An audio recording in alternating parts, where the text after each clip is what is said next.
Morning, everybody. Thank you for joining us this morning for the Kirklees Regional Office session as part of Safeguarding Week.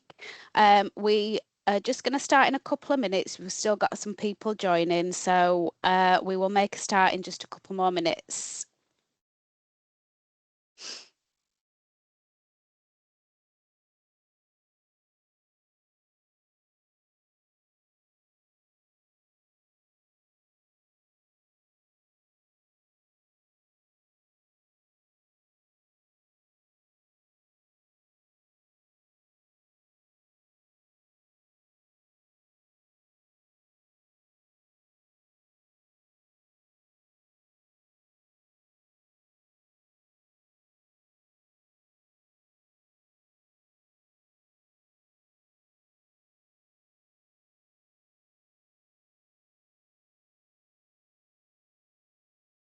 Morning, Linda. Yeah, that's absolutely fine. I'm sure there'll be other people who won't be able to stay for the full session, but yeah, no, that's absolutely fine. Thank you for letting us know.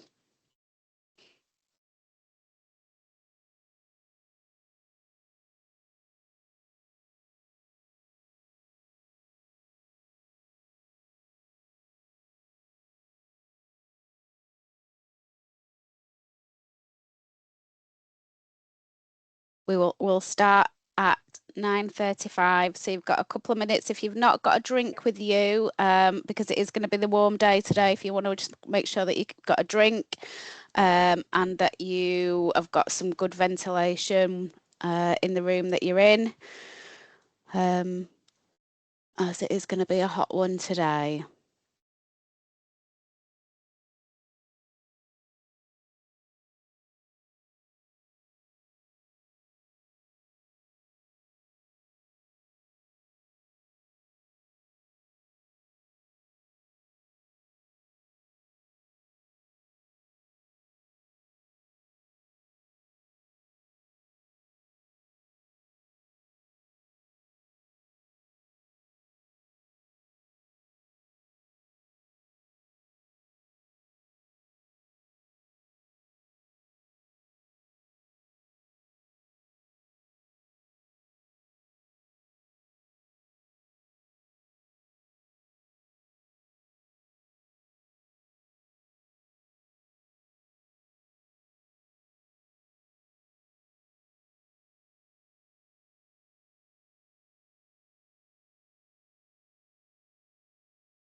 Okay, I think it's slowing down in terms of people joining the meeting, so we will make a start now. So my name's Alison Clarkson. I'm the service manager for domestic abuse here at Kirklees Council.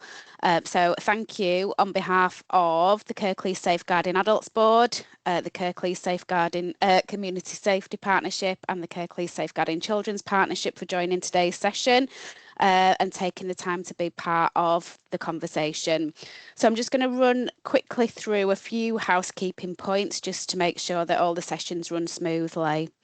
So if we can ask everybody, please, to keep your microphones and cameras switched off for now. There may be times that we ask you to come off mute or turn on cameras to make contributions, but we will make that really clear when we would like you to do that. All our presenters will be on camera today, so you will see all our presenters. But if you can just make sure that you stay on mute. I did say, just for the benefit of those who weren't joined right at the start, it is a warm day today, so please make sure that you keep yourself hydrated and have got some ventilation in the space that you're in due to the weather conditions today. This is intended to be an open and respectful place. So if we can just ask everyone to contribute in a way that supports discussion and allows everyone to take part. So if we can just maintain that mutual respect for each another and take care of one another and take care of yourselves as well, because some of the content that we're going to be looking at today may be triggering, may be distressing for some people. So please just make sure that you're looking after yourselves and one another as well. We really, really want to hear your thoughts and contributions and your opinions and any questions that you might have on the content that we've got for you this morning. So please feel free to use the chat function that we've got. We will be managing and keeping an eye on that chat function. However, we have scheduled a time at the end for any questions. So please feel free to put questions in the chat as we go along, but we will get to them at the end of the session rather than finish each speaker with some questions and answers. Okay, so moving on to our programme then for this morning. So we're going to give you just a bit of an overview of across our three boards we are approaching our support for domestic abuse survivors and victims. We're looking at how to partner with those victims. We're looking at professional curiosity and how we recognise and respond to risk. So we are going to keep to time today, and so we'll be having a break at 10:45 for 15 minutes.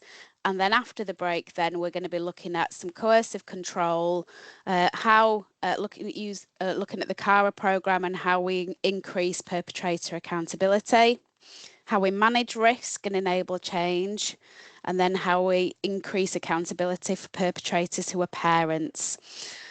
We'll finish with trust as a tangible asset, and then we'll go at 12 o'clock or shortly after 12 o'clock will be our opportunity to go through the questions that are in the chat, and also for people to come off mute and ask questions of any of the panel members from the session today. Okay, so as I said, we do ask people to take care of yourselves. So domestic abuse can affect everyone and anyone in different ways. We won't be sharing specific detail of any of the case studies, but if you're finding it particularly triggering, then please make sure that you can take care of yourself. If you need to step away out of the session, if you need to leave the session for any reason, then please feel free to do so. If you need to just get up and walk away, walk around the space that you're in, then movement does help when we are listening to information that is particularly triggering and difficult to hear. If anything that we cover does raise concern or affects you, then please we ask that you do speak with your line manager or someone you trust to get support. And you can reach out to us as well if there's anything particular that you want to speak to or pick up after the session. Okay, so just to give a little bit of an overview. So in Kirklees, we have the Safeguarding Partnership Board, we've got the Safeguarding Adults Board and the Community Safety Partnership. And all across the three boards, we have come together to join up in our approach on how we respond to domestic abuse. Domestic abuse is a priority across all of our three boards, so we're really trying to work in partnership together in our response to domestic abuse. So from the Safeguarding Adults Board, we've got here Jackie Stansfield, so I'll let Jackie introduce herself. Hi everyone, I'm Jackie Stansfield. I'm the Service Manager for the Kirklees Safeguarding Adults Board. Thanks, Jackie. And representing the Safeguarding Children's Partnership, we've got Shani Mortimer. Hiya, I'm Shani and I'm the Service Development Manager in our Family Support Safeguarding and Permanent Service. Thanks, Shani. And as I mentioned at the start, so I'm Alison Clarkson. I'm the Service Manager for Domestic Abuse and Safeguarding Partnerships here at the Council. Our approach to responding to domestic abuse is to use the Safe and Together model so that we can transform how we support victims of domestic abuse and also recognise and enable perpetrators to change their behaviour. So the Safe and Together model, for those of you that aren't aware of it, it covers three main priorities.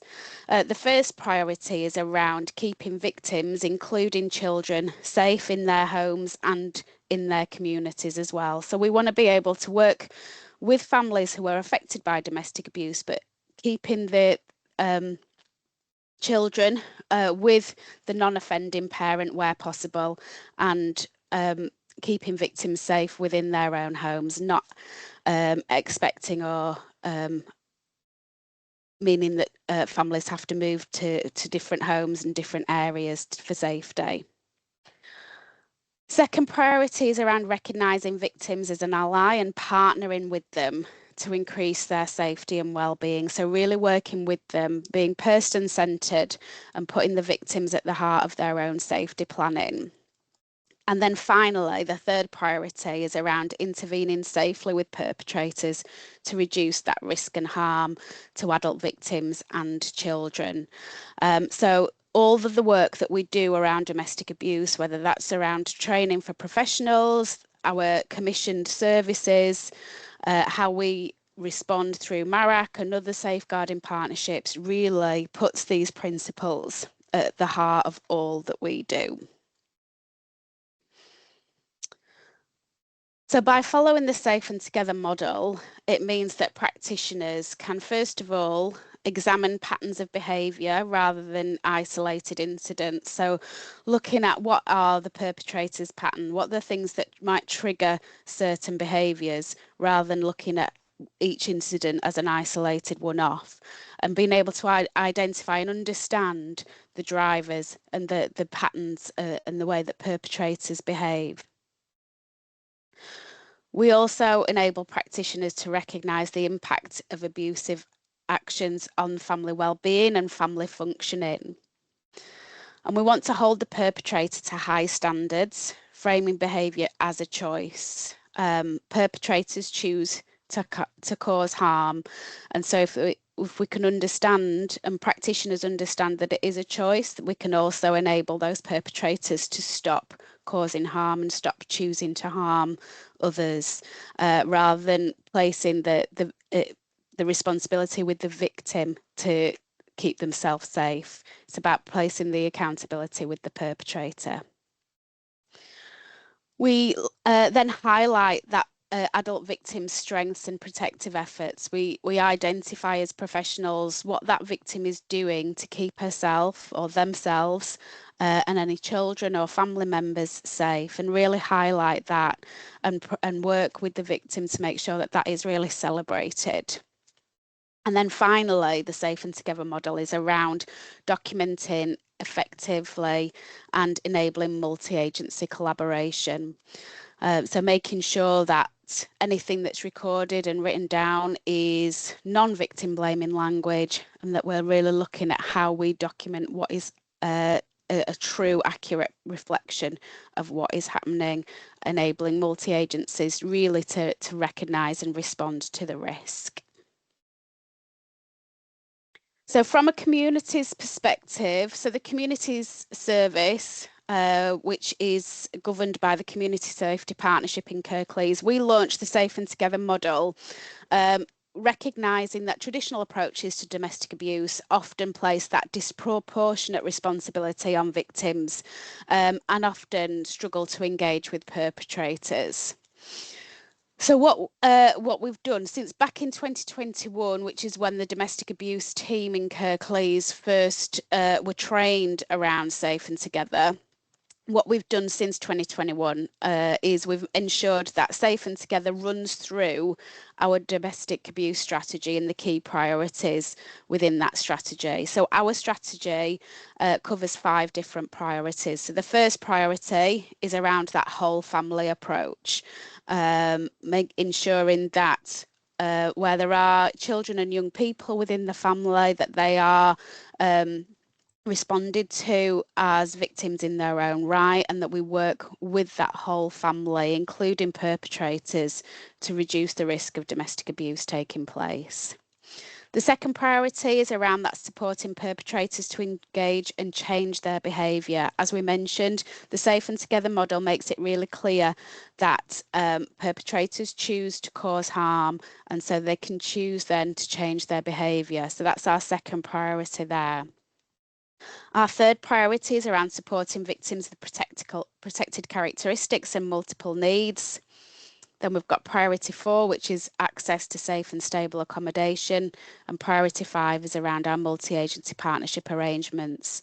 So Safe and Together, that model of partnering with victims, of keeping victims safe and together with children where possible in their own homes, and holding those perpetrators to account runs through all of those different priorities. The Community Safety Partnership has also had a commitment to deliver the Safe and Together core training, which is a 4-day training, and it comes at cost, but the Community Safety Partnership is covering that cost for professionals.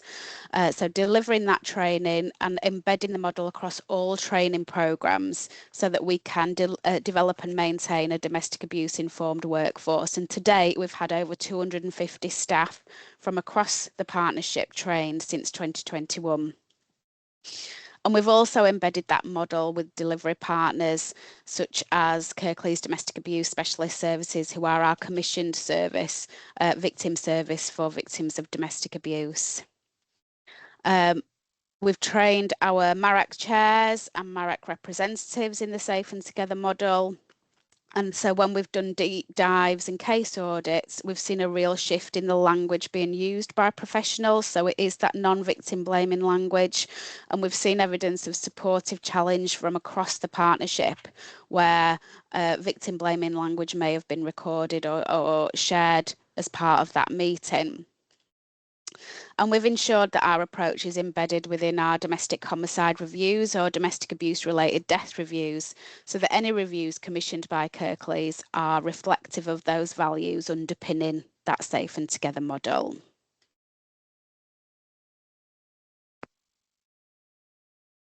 Thanks, Alison. I'm just going to give you a very quick overview of what we're doing with Safe and Together from a children's perspective. So Alison has already highlighted the 4-day core training that's delivered by the Community Safety Partnership. So that's administered through the Kirklees Safeguarding Children Partnership to ensure that our multi-agency partners have access to that training.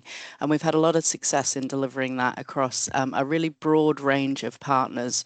So not just focusing on sort of children's social care and children's practitioners, but across our broader partnership with our community kind of intervention teams across health and police, probation as well. The e-learning that's delivered, that's available through the Kirklees Safeguarding Partnership website is also aligned to the Safe and Together principles. So that's a basic awareness of domestic abuse in general, and then we've got a basic awareness about the impact of domestic abuse on children. And then in children's social care, Safe and Together is being used to shape practice by individual social workers and family help practitioners. So we've got an internal domestic abuse policy and practice guidance that's aligned to the Safe and Together model. We've introduced lots of different training sessions to give people a bit of a taste of Safe and Together. So one of those includes a introduction to Safe and Together principles for supervisors and managers, and giving supervisors and managers the tools to be able to coach and support and guide their staff to implement Safe and Together in their practice. Safe and Together principles also informs our internal audit program. So we've done focused audits looking at domestic abuse, the language that's used in recording, and whether or not we can see evidence that the Safe and Together model is used in practice. And we also have specialist domestic abuse consultants in service, 2 of which you're going to hear from later on this morning when they talk about the work that they do in increasing accountability for perpetrators as parents. But all of our domestic abuse consultants in service are trained in the Safe and Together model and use that those principles to guide their work when they're working alongside social workers supporting families affected by domestic abuse. I'll hand over to you, Jackie. Thanks, Shani. So just following on from that, again, the Adult Safeguarding Board follows the same principles as both Alison and Shani have just gone through.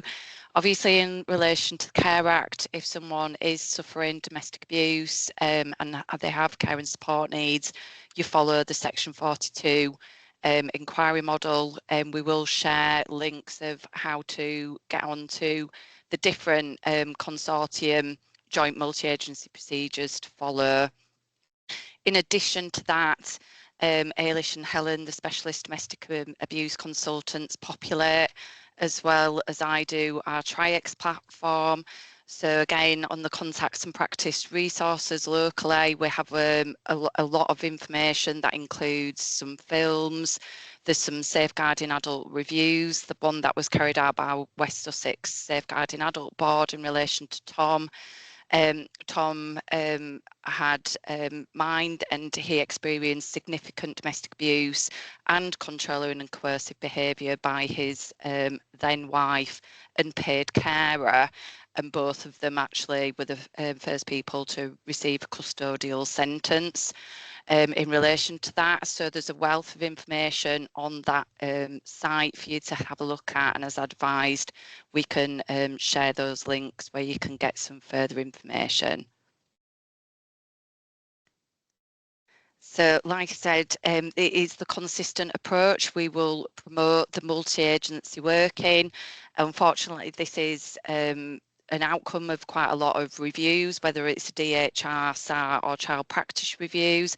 It's recognising that sharing of risks. Obviously, we have multi-agency working. You know, you can pull together an MDT. There's some guidance again on the adult TriEx platform, as well as obviously referring to the DRAM MARAC that we have locally, where it is sharing that risk and that collective response in dealing with domestic abuse. And like I say, we need to make sure that we focus on that early intervention and looking at the outcomes of reviews, looking at that system learning, how can we change practice and make sure that you know, the risks are adequately responded to when working with people who are suffering from domestic abuse. Thank you. So now I'm going to introduce Helen Lee, who's one of the specialist domestic abuse project workers and development coordinator, who's going to go through partnering from a professional perspective. Oh, thanks for that, Jackie. Hi, my name's Helen Lee. I'm Kirklees Domestic Abuse Project and Development Coordinator. I'm going to look this morning at just a brief visit to partnering from a professional perspective. Partnering is one of the Safe and Together model tools. It's the way that we engage and hold conversations with, do risk assessments with, the way that we build relationships with victims and survivors of domestic abuse. So I'm just going to talk through the value of partnering. So if you could just have the next slide, please. Yeah, so why does partnering matter?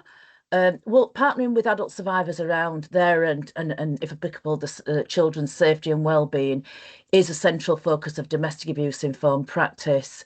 Domestic abuse survivors and professionals share common goals. This is what we're all working towards, and that is for the abuse to stop.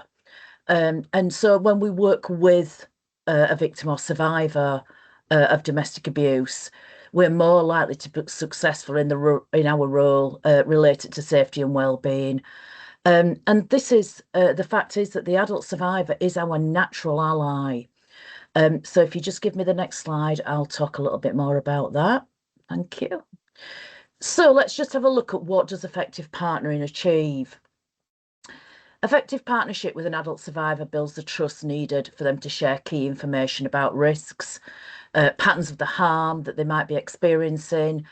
It also enables us to look at what they're already doing, what they're putting into place, what protective strategies they're using often on a daily basis. But it also enables us to begin to understand what they're doing despite the continued impact of the perpetrator's abuse on their daily life. So this in turn strengthens our assessment, and it deepens our understanding of the situation and the risk.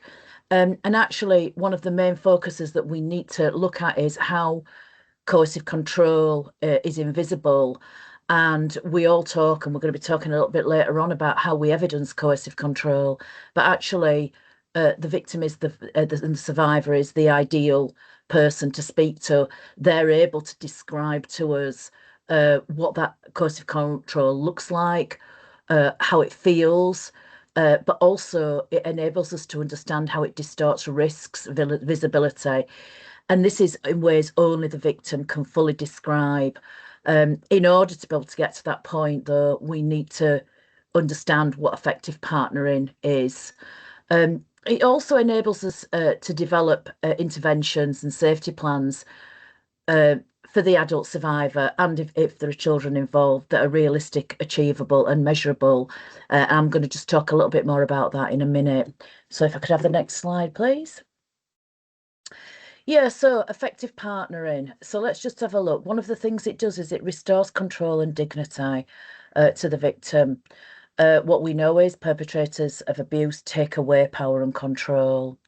So the first thing we need to think about is how we restore that control to the survivor by listening, respecting the choices, and working alongside, not doing to. It helps us avoid judgments or forcing actions in response to the perpetrator's abuse. So when we've built a good relationship with a victim, we are able to know truly what is going on for that individual rather than making assumptions. It keeps the responsibility for harm clearly with the perpetrator, not the survivor.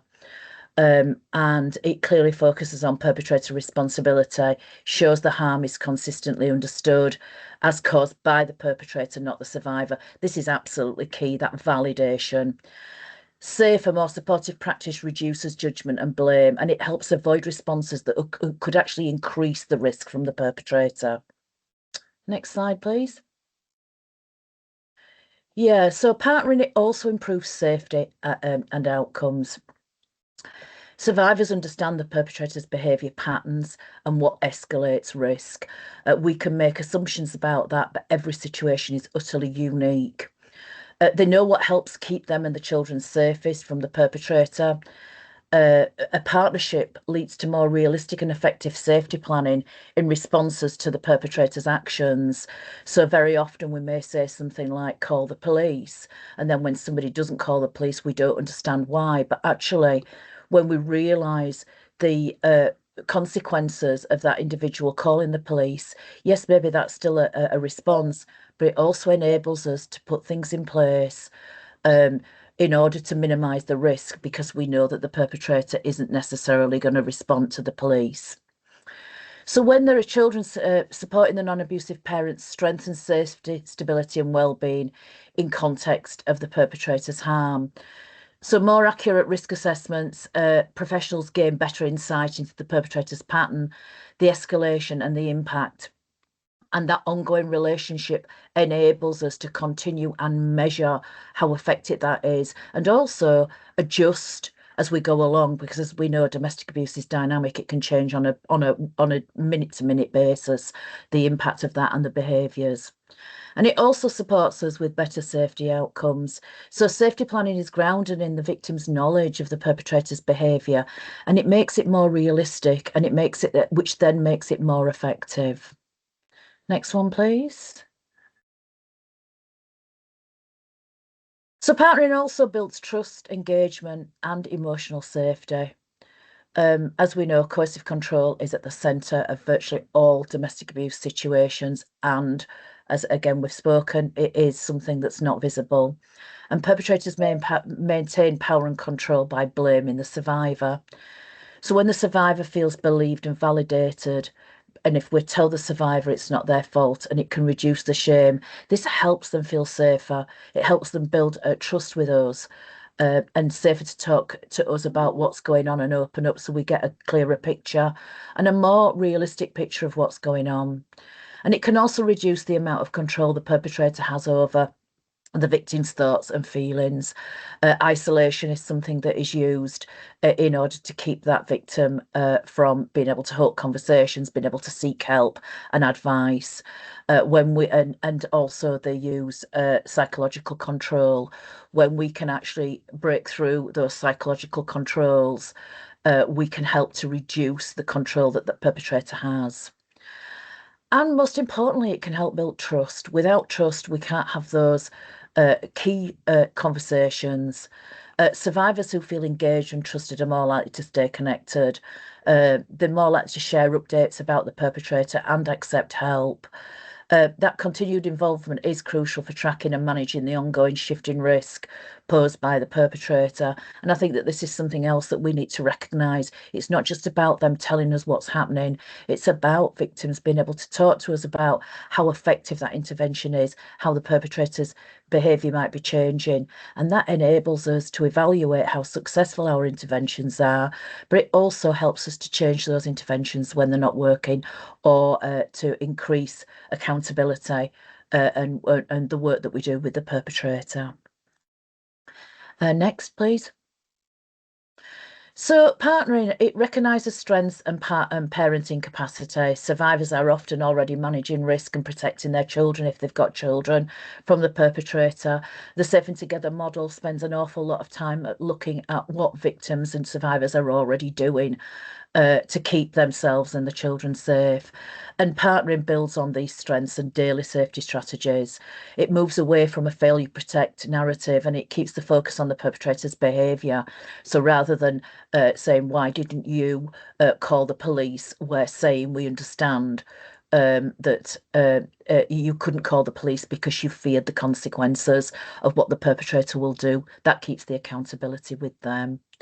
And even while dealing with the ongoing, sorry, we've got to recognise that the efforts that a victim is making is despite what they're putting up with, and even while they're dealing with ongoing impact of the perpetrator's abuse. So the next one, please. So there's just a bit of a 6 steps to partnering here, and this enables us to focus on 6 key ways that we partner with a victim. So first of all, we affirm.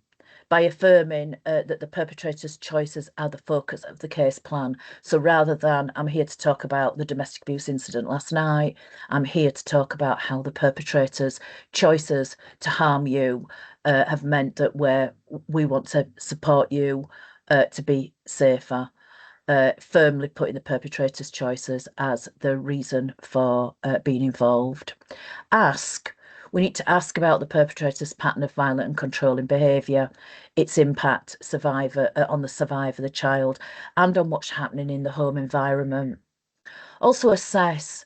So let's look at what the survivor's existing protective efforts are. Rather than moving away to a standardised safety plan, let's have a look at supporting what the victim is already doing, what the survivor already has in place. This might be formal, but it might be informal.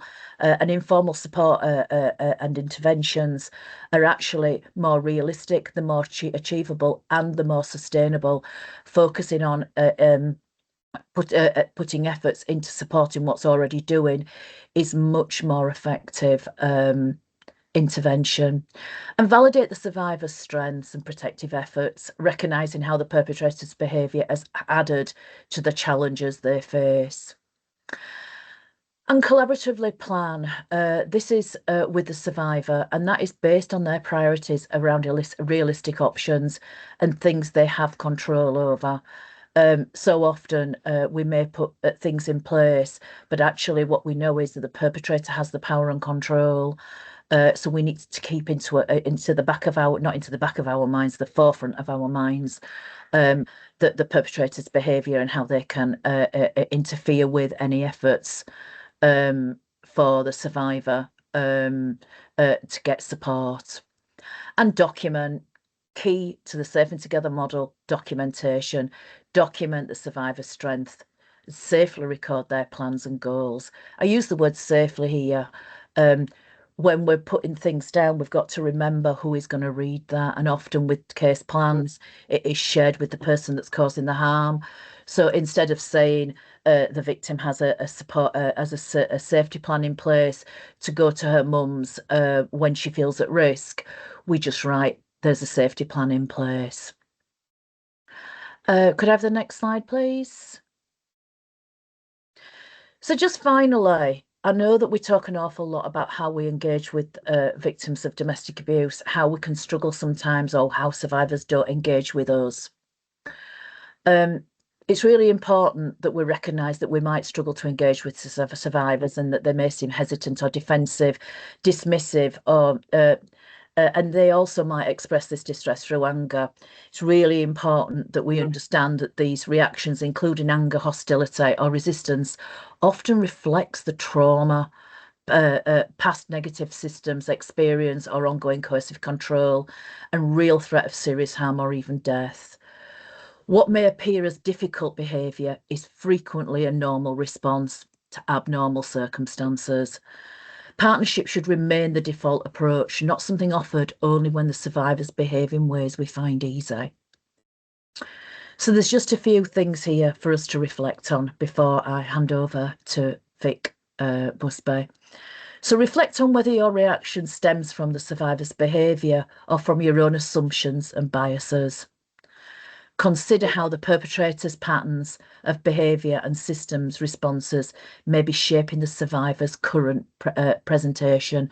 We need to understand what's going on behind those closed doors in order to understand how victims and survivors may respond to us. Look for and validate the survivor's protective efforts, even if they don't align with preferred solutions.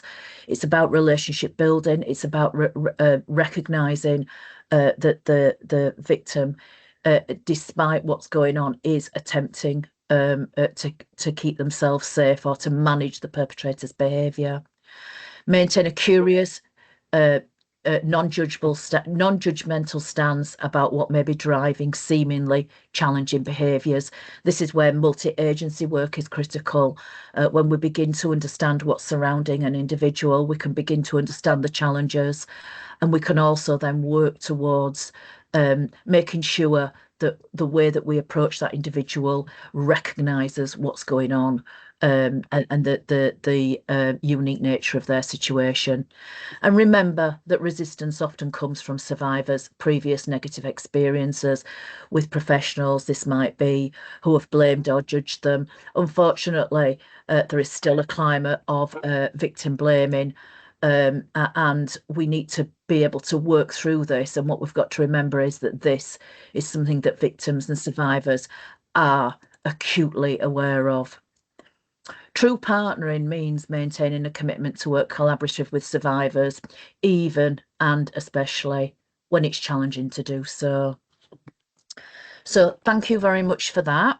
I'm now going to hand over to Vic Busby from CADAS to give us an example of partnering in practice. Thank you.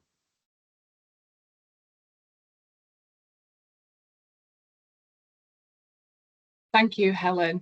So I'm Vic Busby, and I'm going to talk through a case study with you from the team at the Women's Centre. Women's Centre are one of the specialist services at CADAS, and we think that this case study really demonstrates well what partnering with victims looks like in practice. I'll start by giving you a bit of background about what was happening for Laura. Laura was a victim to multiple different perpetrators over the time that the different services involved in this case knew of her.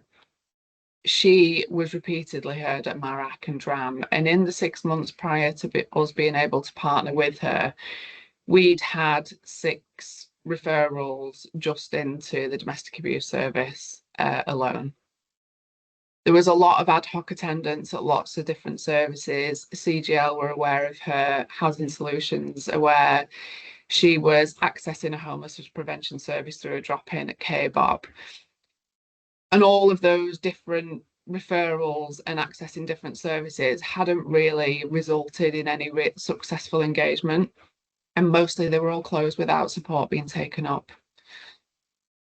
Domestic abuse referrals were always the default referral option due to the high levels of risk that everybody knew about this victim. And from every service she approached, they seemed to be a default back into DA services, and they were always declined.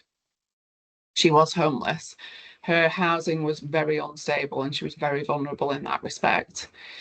And key to note as well that the person causing the harm was present in her life. She didn't want to discuss the relationship. She didn't want to leave the relationship.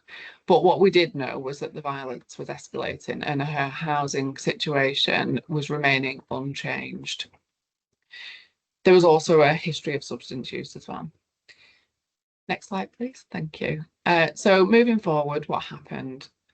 Before closing our final referrals, we had an MDT where we reviewed this really high volume of DA referrals that were coming in, but also looking at where referrals were going to other services. We had a look at what she was engaging with each service for, and we'd all agreed a plan to put her at the centre of it and listen to what she was saying. We acknowledged the fact that there was domestic abuse there.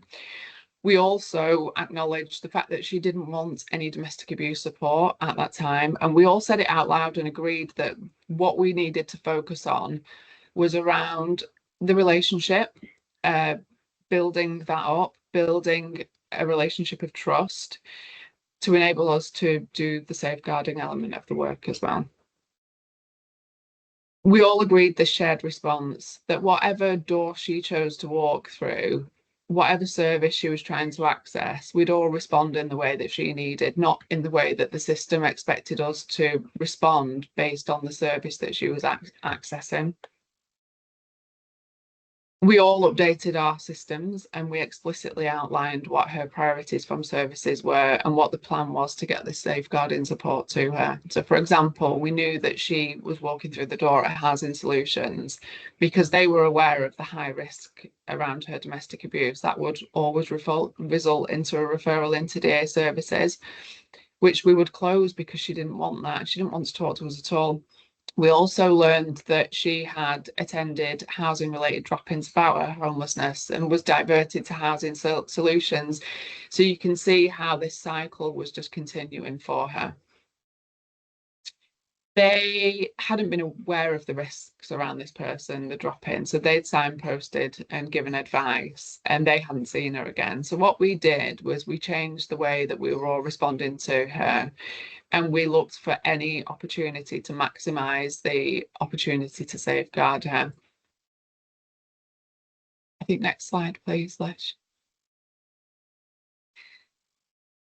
So what did partnering look like with the survivor initially?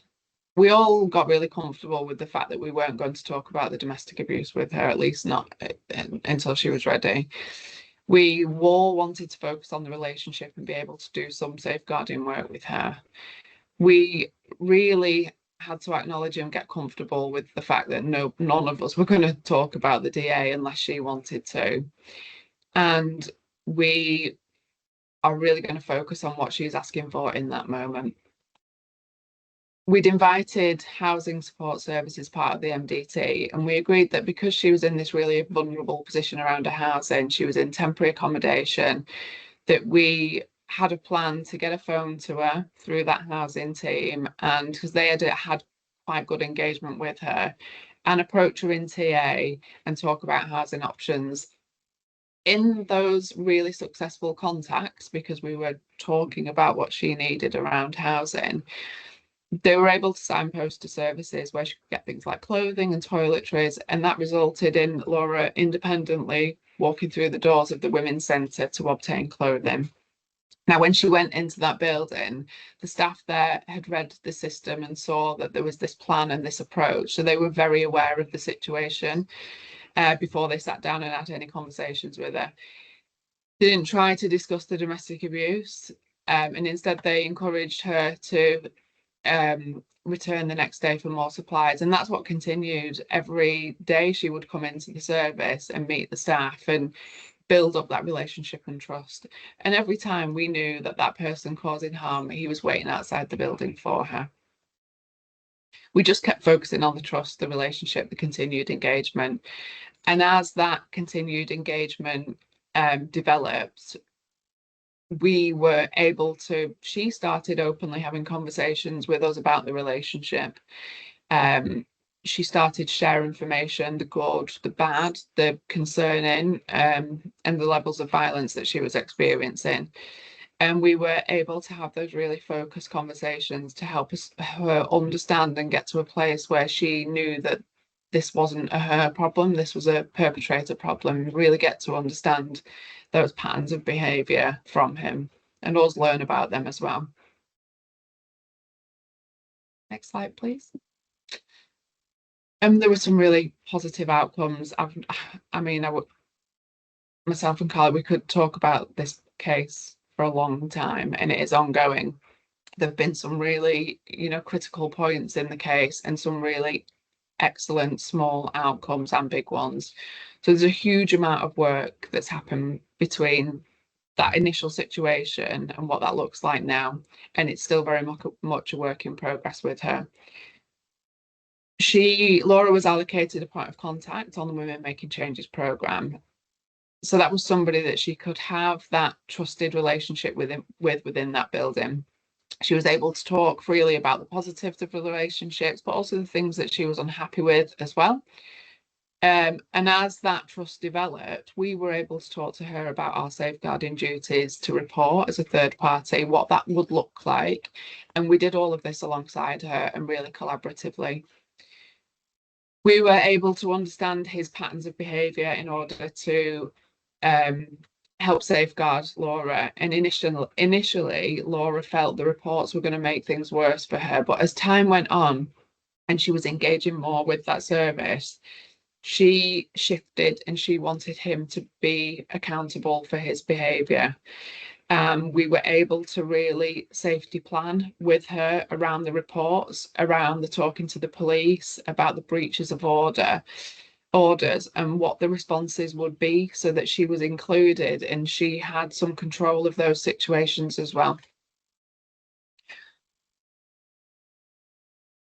The reason that we collaborated with her, because we wanted to ensure that she was really safe when that happened, and that she didn't feel the consequences later on of those breaches and the subsequent police action to the person causing harm. So fast forward, well, not very long actually, she'd moved into her own property. We supported her to live independently. She had her own safe space, which was a fantastic outcome. That hasn't come without challenges. The person causing harm has remained very present in her life, and we are doing a huge amount of ongoing work around her safety, around keeping the tenancy, the property safe, keeping her safe within it. And the police are really involved and walking alongside Laura, along with the Women's Centre, moving at her pace, listening to what she wants from support and from services, and being really responsive to her, whilst being really honest and ensuring that she understands all of our duties to safeguard, and really doing that alongside of her. We've been able to get to a place with Laura where she's felt confident enough to make a statement to the police, which is huge, about that person causing harm. Now, there has been some retractions, but the point that we're getting to that place where she wants to go through with that is fantastic. Next slide, please. And then just a really nice update from the worker, just a bit of a reflection of how they felt it has been partnering with her. So she's noted that the work's been really slow and focused on Laura completely. We all know that she's a high risk victim. We've acknowledged that in the relationship, but we've continued to support her in a safe way. We've partnered with her and completed work around the person causing harm's pattern of abuse. We acknowledge that she wants to stay with him, and this hasn't impacted the work.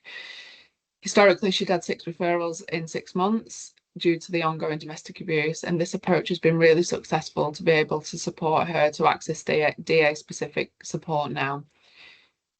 And she's really started to be open around the abuse that she's experienced, talking from a viewpoint that it isn't her fault and she's not responsible for his behaviours. We hope that she'll support prosecution, and we'll walk that journey with her. And I think I am handing over now to Jackie Stansfield. If anybody has any questions about that case or about the work, Carly will be in the Q&A at the end of the presentation to talk about that. Thank you. Thanks, Vic. So I'm just going to go through a little bit around professional curiosity now. Now, this is a theme that comes out nationally, not just locally, out of all reviews. So that's, again, the child practice reviews, safeguarding adult reviews, and domestic homicide reviews. Next slide, please. So what does it mean in practice? So being professional curious is that open questions, not taking things at face value. It's about trying to really understand what is going on, not taking things as people say and maybe questioning, and trying to understand around that event what's going on. And we understand it can be really uncomfortable. These are quite difficult conversations. I know when we're talking about the Safe and Together model, we're talking about speaking to perpetrators, which we get can feel really uncomfortable. But again, use, you know, the support networks you have, use your supervision. There's lots of information on the web pages that we'll share afterwards as well. But it is about thinking about that whole person, taking account of the history, working in that trauma-informed manner and trying to understand that person's situation. Next slide, please. So, like I said, in practice, it's that asking more questions. If things don't add up, re-question. So there's lots of different questioning techniques out there. People might have heard of the TED, which is the tell me more, explain that a bit more detail and describe that. So you really try to understand what that person is saying. We did have a joint DHR and SAR, which is on the web pages. It's the Mrs. Mackenzie. Now, one of the practitioners in one of our practitioner events, when we were trying to understand what it was like as a practitioner working with this couple, the Mrs. Mackenzie actually disclosed that her husband was becoming more aggressive, but the practitioner took it as verbal aggression. So you're not really responding to the risk properly because it turned out it was actually physical aggression. And he had some other behaviours that were quite controlling, like she wasn't able to mobilise. She used a wheelchair, and he would put the remote control on top of the telly so she couldn't use it. So it's really trying to understand what is happening in that situation at the time. So we know that with safeguarding risks, they can be often minimised or hidden, especially we find with domestic abuse with older people. They might not even recognise themselves that it is domestic abuse. We know that things have changed massively in relation to domestic abuse over the years. We know when I was a lot younger, it wasn't seen. It was seen, you know, what goes on behind closed doors. Obviously, we've moved massively away from that, thankfully, and it's about that really trying to get that full picture so you can keep people safe. Next slide, please. So again, allowing people to speak on their own is really important, and asking them things like, tell me about your day. What's a normal day for you? That will give you a real insight into not just that incident, but patterns over time. And then again, looking at how you can respond. And we can't, again, push that multi-agency response. We can't all be experts in everything. So it is going to services like CADAS, etc., to pull on that support where it's needed. So checking information with other professionals and just using your judgment, you know, trust your instincts. If something doesn't feel right, again, ask more questions and try to get to the bottom of what's going on so you can, you know, respond to the risk and that situation that is very individualised to that person's need at the time. Thank you. Is that, so like I say, watching out for anything, you know, if people are saying it'll probably fine, are they being over optimistic? Are they downplaying the risk? And not taking things again at face value. Things might seem plausible, but it is digging a bit deeper. People might appear to be engaging, but if nothing's changing, you know, it's that disguised compliance. So again, making sure that you delve a little bit deeper and make sure that you know, you're responding to that person specifically, because as we know, everyone's different, each situation's different, so it needs that individualized responding to risk and wraparound support. So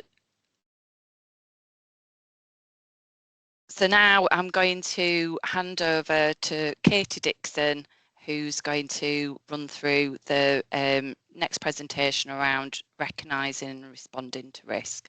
Welcome, Katie. Thank you. Hi, Jackie. Thanks for the introduction. So my bit leads on quite nicely from what Jackie's just been talking about. So as professionals, we spend our whole careers understanding behaviour. And today I just want to explore whether that strength can sometimes represent a vulnerability in practice. So just thinking about understanding that risk when we might have some sympathy for the person that is causing harm. And this is not about blaming anyone. Sorry, you're going a little bit fast with my slides. Just back one, please, if that's okay. This is not about blaming anyone. It's about understanding something that as professionals we all experience. We're hardwired to feel empathy towards the people that we're involved with, and particularly if there's some vulnerability such as old age or dementia. But sometimes those same people can pose a significant risk to the people around them.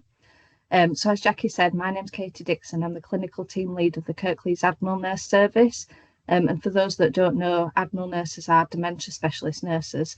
And in my team, we're mental health nurses. So I'm just going to caveat this with, I'm not a domestic abuse specialist. I'm coming at this from a clinical and safeguarding point of view. Next slide, please.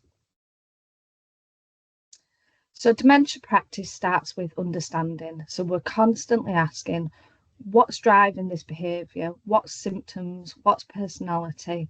What an unmet need exists? What stresses are present? What support is missing? What support is existing? What's working? What's not working? And these are good questions. This is good practice. It's person-centred, it's trauma-informed, and it's relationship-centred. But what happens when the behaviour is harmful? There's a danger that we become so skilled at understanding behaviour that we stop seeing risk. And safeguarding requires us to understand the behaviour and to assess the risk. So the challenge is ensuring that empathy strengthens professional curiosity rather than replacing it. Next slide, please. But sometimes the better that we understand somebody, the harder it can become to accurately assess the risk that they pose.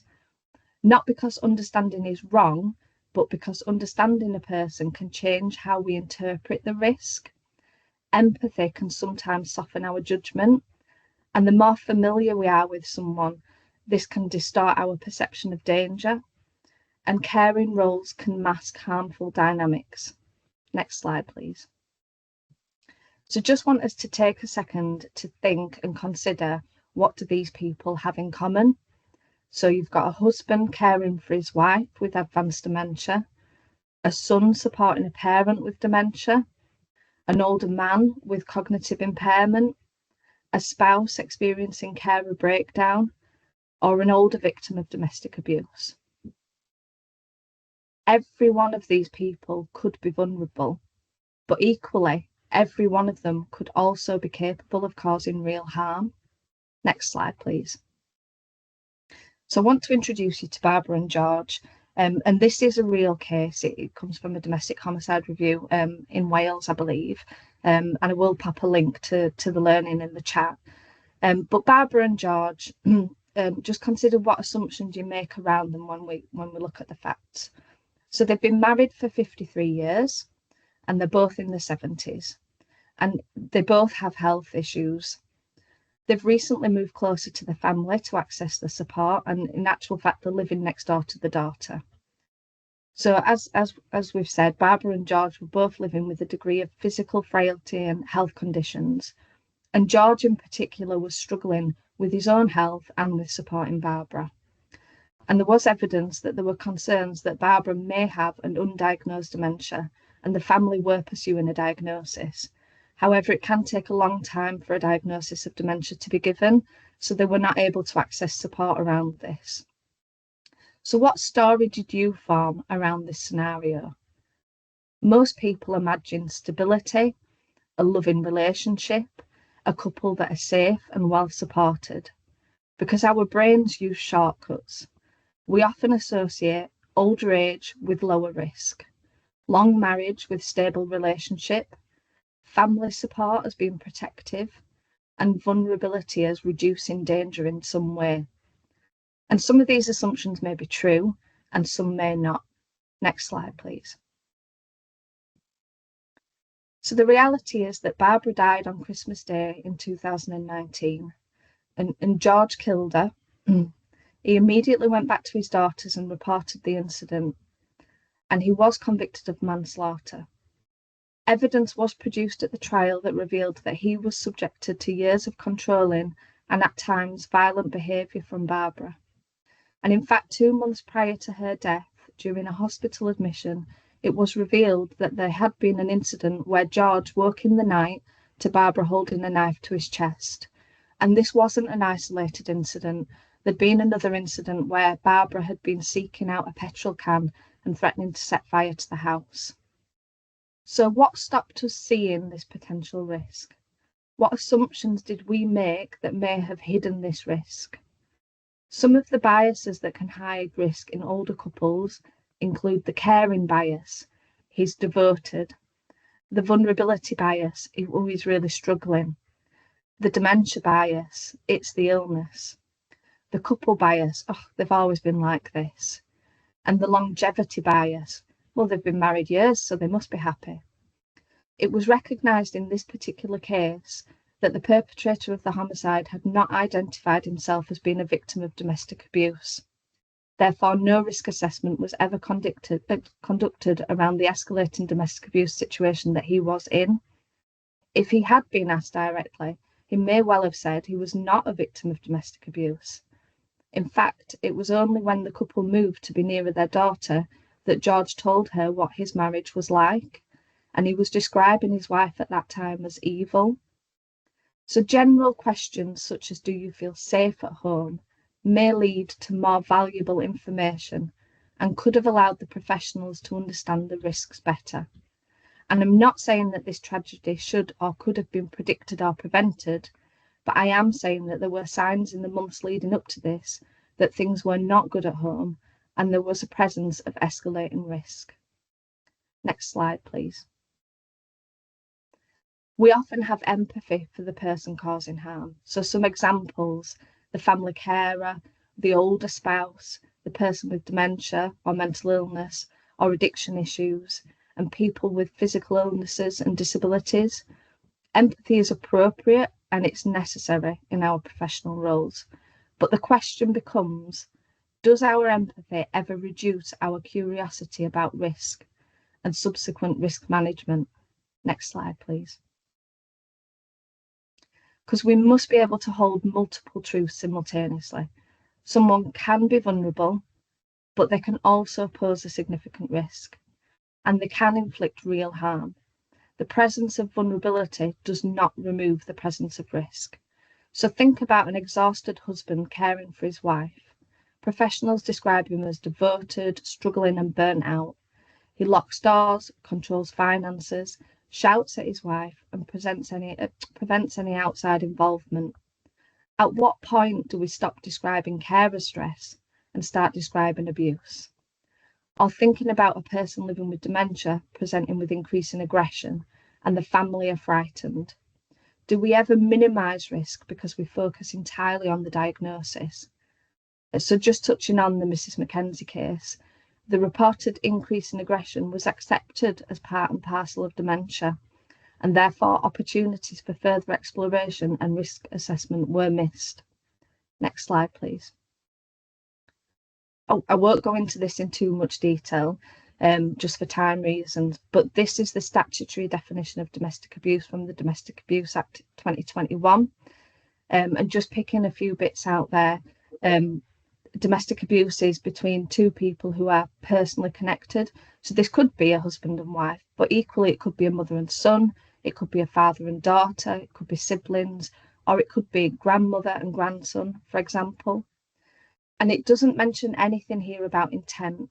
So any abuse from someone with a dementia diagnosis towards someone they are personally connected to would be classed as domestic abuse in the legal context.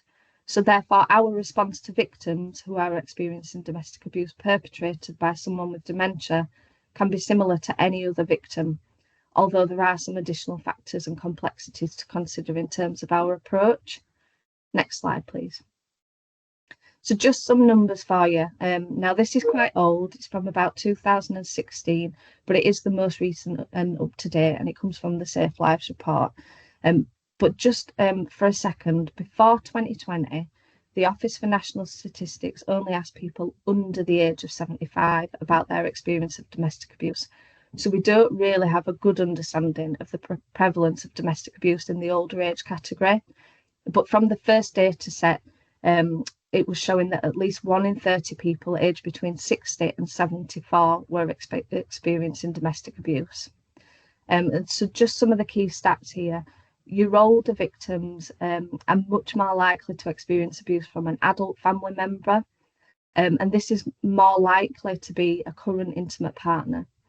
They're less likely to attempt to leave the perpetrator in the year before accessing help, and they are more likely to still be living with the perpetrator even after getting support. And older victims are significantly more likely to have a disability. And sometimes it is the increasing age and vulnerability of the perpetrator that for the first time ever creates an opportunity for a victim to seek help. Many older victims of domestic abuse have chosen to stay in an abusive relationship because they felt they could manage the risks presented to them. And when the perpetrator develops dementia, this level of risk can change, and it can also change with the increase in age and frailty of the victim. Next slide, please. So just some barriers to support for older victims of domestic abuse. So just being aware of these additional barriers and developing skills and strategies to overcome them where possible is best practice for these victims. So thinking about the language that we're using, a disclosure is much more likely in response to things like, are things okay at home or in your relationship, rather than the direct questioning of, are you experiencing domestic abuse?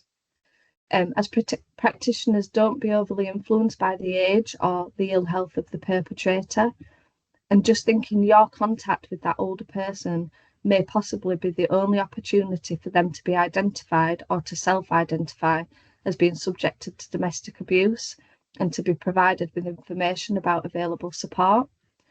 And scrutinising the reassurances of family or others. So whilst we'd like to think that families always have the best interests of their loved ones at heart, this can sometimes be influenced by other factors.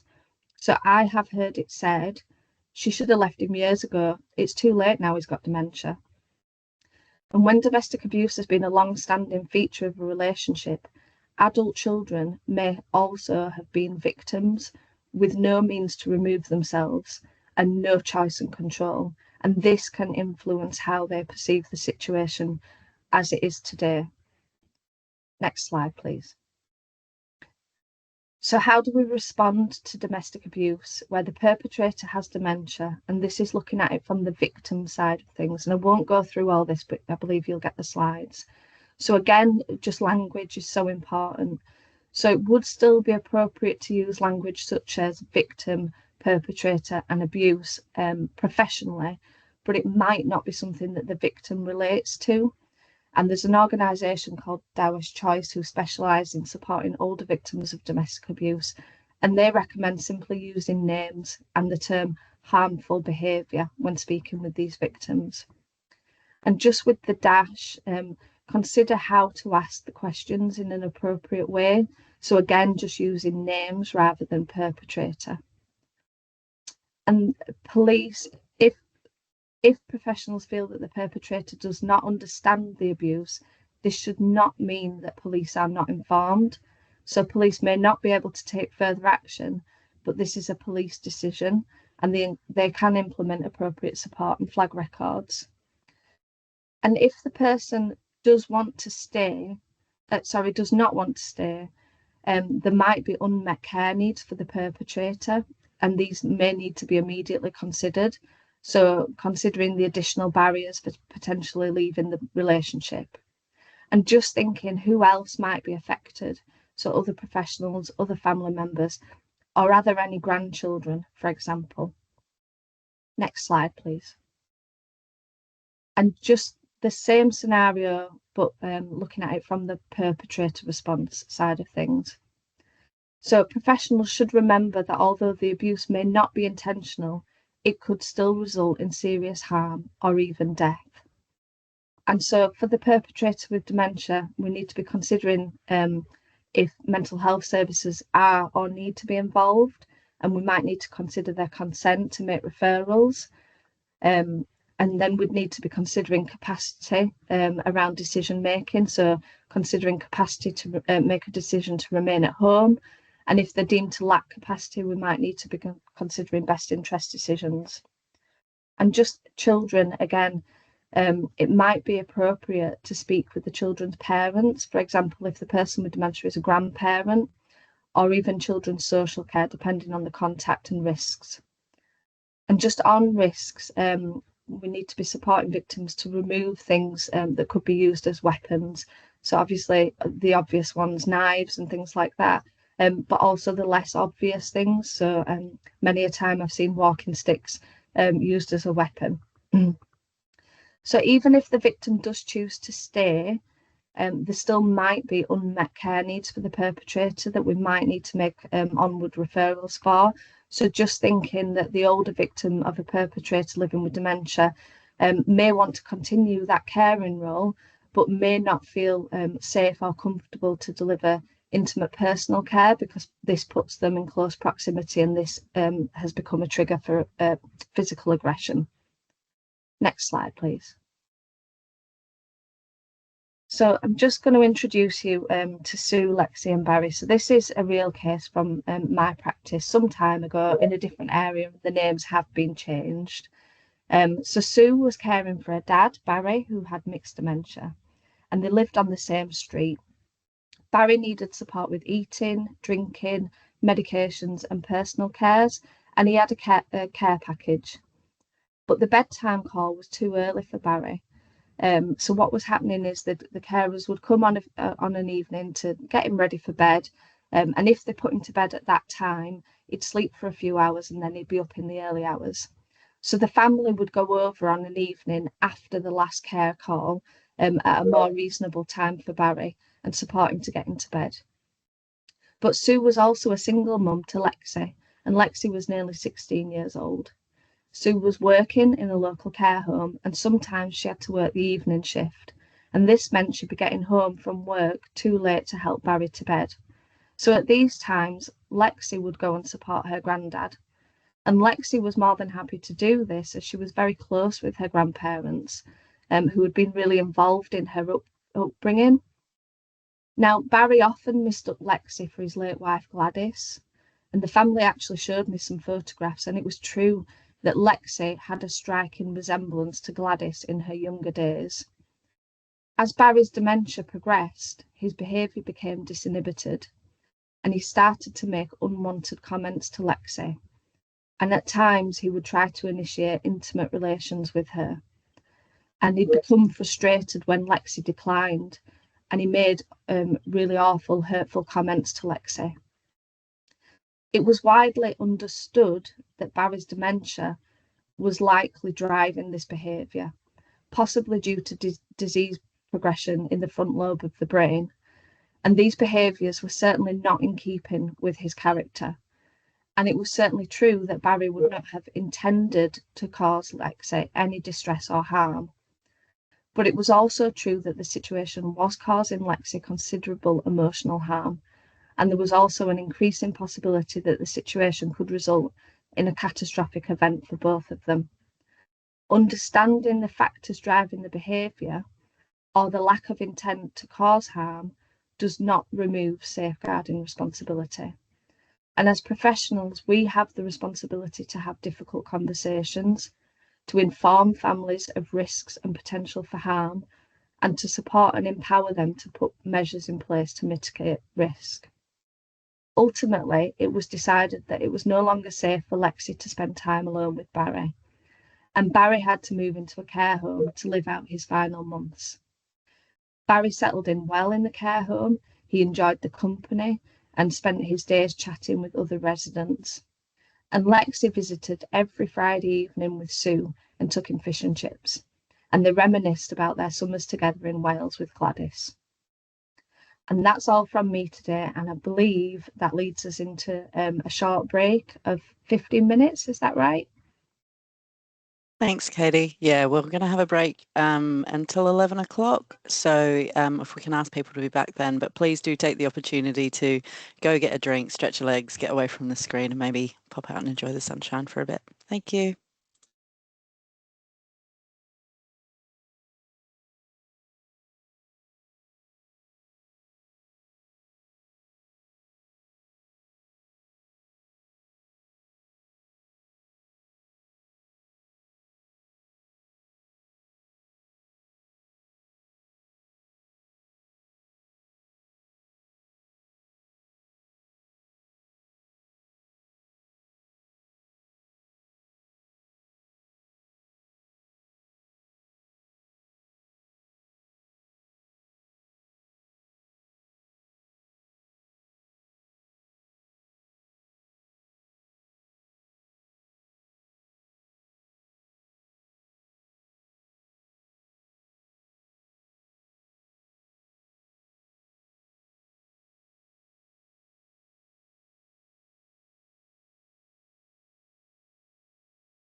Al. Hope we're all back and everyone managed to take some time away from the screen and then enjoy the weather. Next, we have Joe Lucas from West Yorkshire Police. Joe, are you with us? I am. Hello. Okay, brilliant. I'll just let me know when you want me to move on the slides. Okay. Yeah, that's fine. Thank you. So I'm Joe Lucas. I'm a police sergeant on the domestic abuse team at Huddersfield. So I'm just going to talk you through controlling coercive behaviour and what we need from a policing perspective to get that through to CPS, basically. So if you just move on, yeah, thank you. So what the police need. So just to start from that policing perspective, controlling coercive behaviour is quite different to how we deal with a lot of other domestic abuse offences. With controlling coercive, we're not dealing with one clear standalone incident where we can say, that's the offence, that's the evidence, how do we move forward? What we're actually trying to do is build a picture of behaviour over time, sometimes weeks, months, years. If someone's been in a marriage for, say, 10, 20 years and they come out of that marriage and, there might be 20 years worth of evidence that we need to then collect. And that's where these cases can become quite challenging. So in simple terms, for us to take controlling coercive behaviour cases forward, we need to evidence three main things. So the first is that the behaviour is repeated or continuous. So we're looking for patterns of behaviour, not just one-offs. The second is that it's had a serious effect on the victim. So that might be that they're genuinely fearful of violence, but more often in these cases, it's that their day-to-day life has been impacted. They're changing the behaviour, they're being isolated, they're anxious, they're altering what they do to avoid conflict, they're changing what they're wearing, they're changing the job, they're changing everything, every aspect of their life that they're changing. And the third part that we need to prove is that the suspect knew or reasonably should have known that their behaviour is having that impact. So when we attend incidents or deal with reports, there's certain things that we'll routinely gather. So we'll use body-worn video as police officers, which is obviously really important because it captures them first interactions, that immediate account and how the victim's presenting in that moment, in that very first moment, especially if that suspect is there, how she's presenting, or he, sorry. So yeah, it captures that initial interaction. We'll take a statement, but obviously in a lot of these cases, that first statement can be quite limited. Victims obviously don't always disclose everything straight away, and there's a reason for that, and that's completely understandable given this type of abuse. As police officers, we'll look at previous incidents, dash risk assessments, DARA as it is now, any history links that address those individuals. We can look at digital evidence, messages, call logs, social media, because that's how you really start to show that controlling behaviour. And we'll look for any witnesses who can support that it's happening. Friends, family, anyone that the victim's told, for example. But even with all that, getting it through CPS is so hard, and that is just a snapshot. So we might have the incident that's brought us there with controlling coercive. More often than not, there's a lot more offences that we can take through to CPS. It might have been an assault that's the final thing that's triggered this all to come out. Previous logs, previous partial accounts from victims. Because like I say, controlling coercive isn't just one moment, it's that pattern. And quite often that wider pattern is something that sits with all you guys, our partners, rather than the police. So what I'd say at this point, from a policing perspective, we can gather a lot of evidence, we can gather that first initial interaction, but we don't always see the full picture. And that's where you guys come in. If we can just have the next slide, please. Thank you. So what we need from our partners, so this is the main bit, and this is what I sort of want everyone to take away from today, because in controlling coercive cases, patterns are absolutely key to helping us understand and build that bigger picture. So quite often you'll be seeing things long before we ever get involved as police officers. You might see someone regularly through your role, whether that's health, education, social care, housing, whatever work that you do in your capacity. And it doesn't need to be overly complicated, but dates and times and patterns are really important because that's what helps us show that repeated or continuous behaviour that started from your observations that you can then bring to us. So one of the biggest things for us as police officers and evidencing it is chronologies.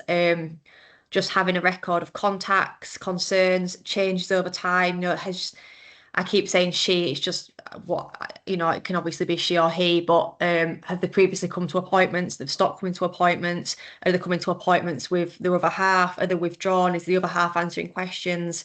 Things like that. Yeah, and just recording them concerns that you've got, and even if they are sort of really minute standalone things, that just adds to the picture. And another really big thing is direct quotes on victims. I can't stress this enough, but what someone actually says in their own words carries far more weight than a summary. So if you guys are writing something like service user upset about partner, if you can capture what they've actually said, that becomes really powerful evidence then, and then we can obviously get a statement from you guys. We've got that evidence that that's recorded somewhere. And it just, like I say, I keep going back, but it just creates that bigger picture and helps us with that chronology. Like I say, just going back, we look at changes in behaviour, things like someone becoming more withdrawn, more anxious, disengaging, missing appointments, on their own. These isolated things might not seem huge, they might not seem significant, but when they're sitting alongside other information that police hold, that other partners hold, you know, it becomes massive, and it starts to show that massive impact on their day-to-day life. And that's what we have to ultimately evidence to get that through to CPS, to get that charge, to get that positive result for our victim. I keep referencing missed appointments, but that's such a big one. What reasons are they given for these missed appointments? Are they not allowed to attend? Are they needing permission? Are they being monitored?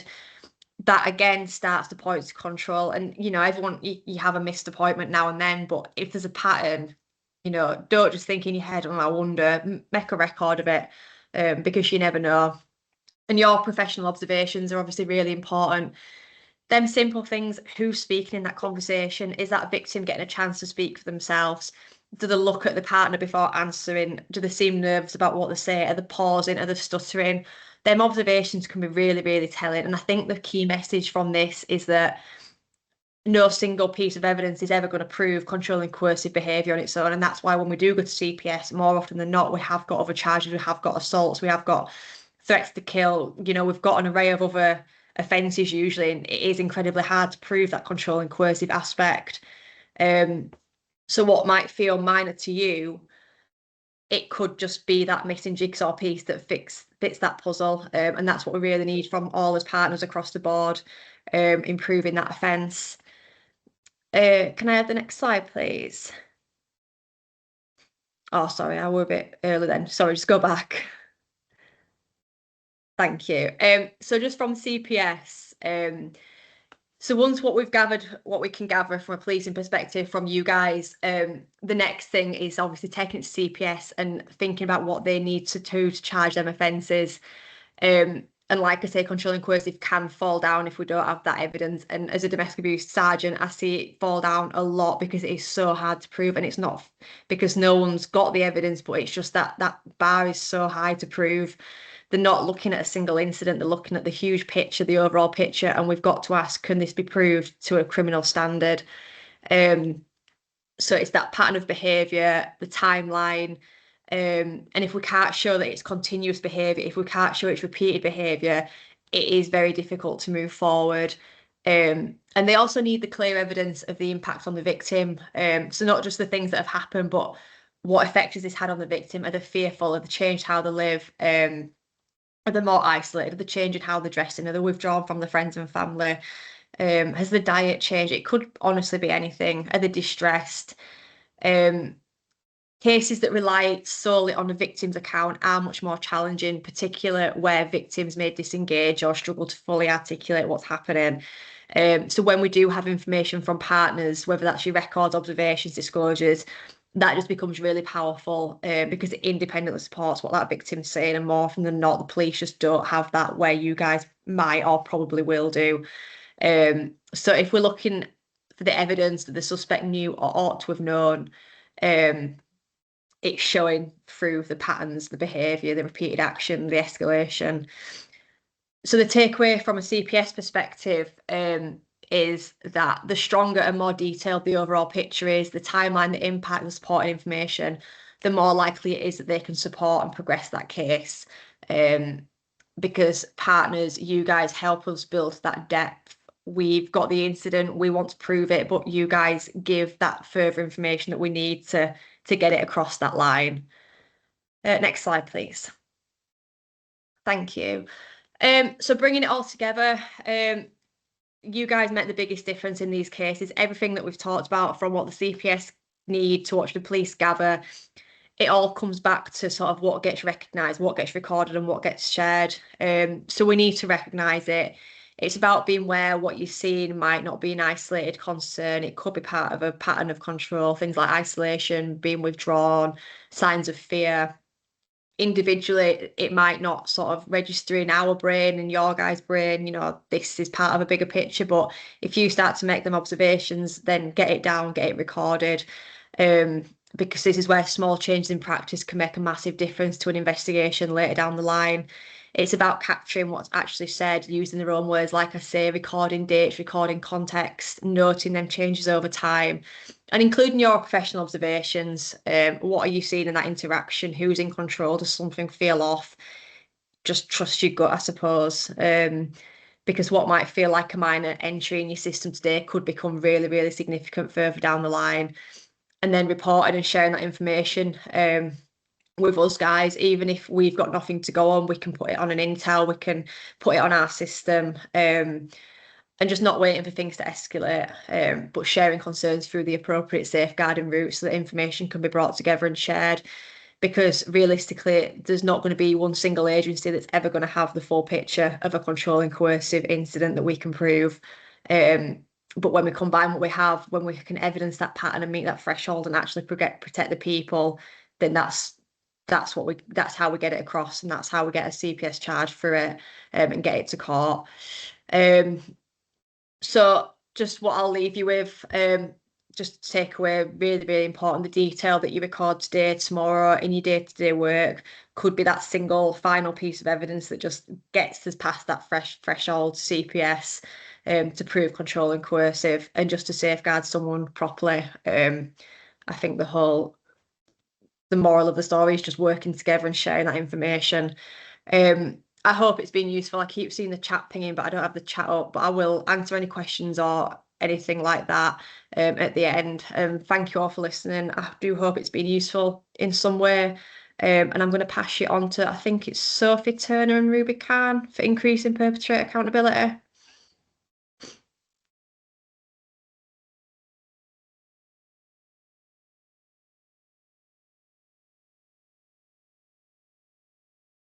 Thanks, Jo. Are Sophie and Ruby with us? Yeah, I'm here.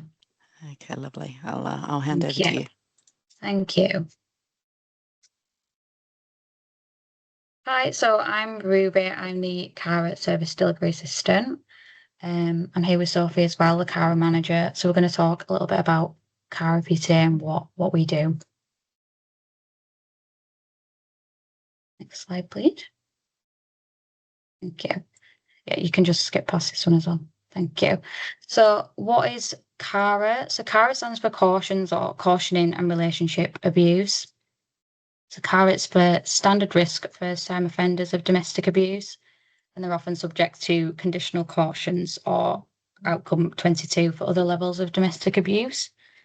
So all of our referrals are made by West Yorkshire Police, and CARA is an awareness-raising intervention. We often reflect on personal risks that cause behaviours. We make sure that every participant takes accountability for those and responsibility for those behaviours as well. So we run male and female workshops. We obviously keep those separate for each gender. And with intimate and non-intimate abuse, again, we keep those separate for each of those as well. So it consists of Part A and Part B workshops. We deliver these 4 weeks apart. Anyone that gets put onto CARA as well is 16 years or above. We do also conduct one-to-one telephone sessions as well for special circumstances. So this can be, we can have language barriers. The actual venues we have, they might have accessibility issues or mental health. So we make sure that we tailor it to everybody. We make it very clear as well that we are not a perpetrator programme or an anger management programme. I think it's something that we have a bit of a misconception about, but we're definitely not either of those. So victims as well are contacted in between the two sessions. Ultimately, CARA promotes the safety of the offender's family or partner, ex-partner through our Linked Victim Contact Service by offering the best support we can to the victim. Next slide, please. Thank you. So CARA aims and why CARA? So it's to reduce the number of domestic abuse incidents and obviously to support the victims of domestic abuse as well. We want to tackle the root cause of domestic abuse by working directly with individuals who are being abusive. So we really want to kind of focus on that more. As much as we want to support the victims of domestic abuse, I think it's really important that we kind of start with the people who are abusing, because it's really important. Obviously, it starts with them. We want to challenge beliefs and attitudes that may underpin abusive behaviour. We use a non-judgmental, non-collusive, compassionate, motivational interviewing approach. As we know, early intervention is important, as domestic abuse has a high rate of repeat victims, and we really want to avoid that revolving door. Victims as well want someone to talk to the offender and help them change. We often notice that when victims still tend to live with a perpetrator, whether that be family, ex-partner or partner, they want an actual change to be made rather than the alternative going to court. Sessions are constructed as well to enable offenders to identify as being abusive and to explore what constitutes a healthy, positive relationship. The sessions provide offenders with strategies and skills to build respectful relationships, including focusing on different aspects of violence and control and on skills for better relationships and parenting. So through this trauma-informed approach, combined with the meaningful engagement and our skilled facilitators, offenders are encouraged to reflect on their behaviour, attitudes and assumptions. And we, as well, obviously in each group, if there's something tailored to them in terms of signposting, we'll make sure that it's specific to their needs, just to make sure that they get that correct further help as well. Next slide, please. Thank you.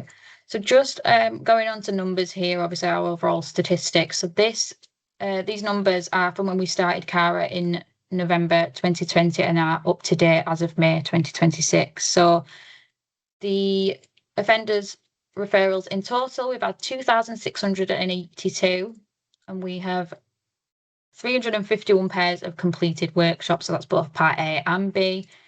We've had 179 pairs of complete one-to-one sessions. Again, part A and B have both been run.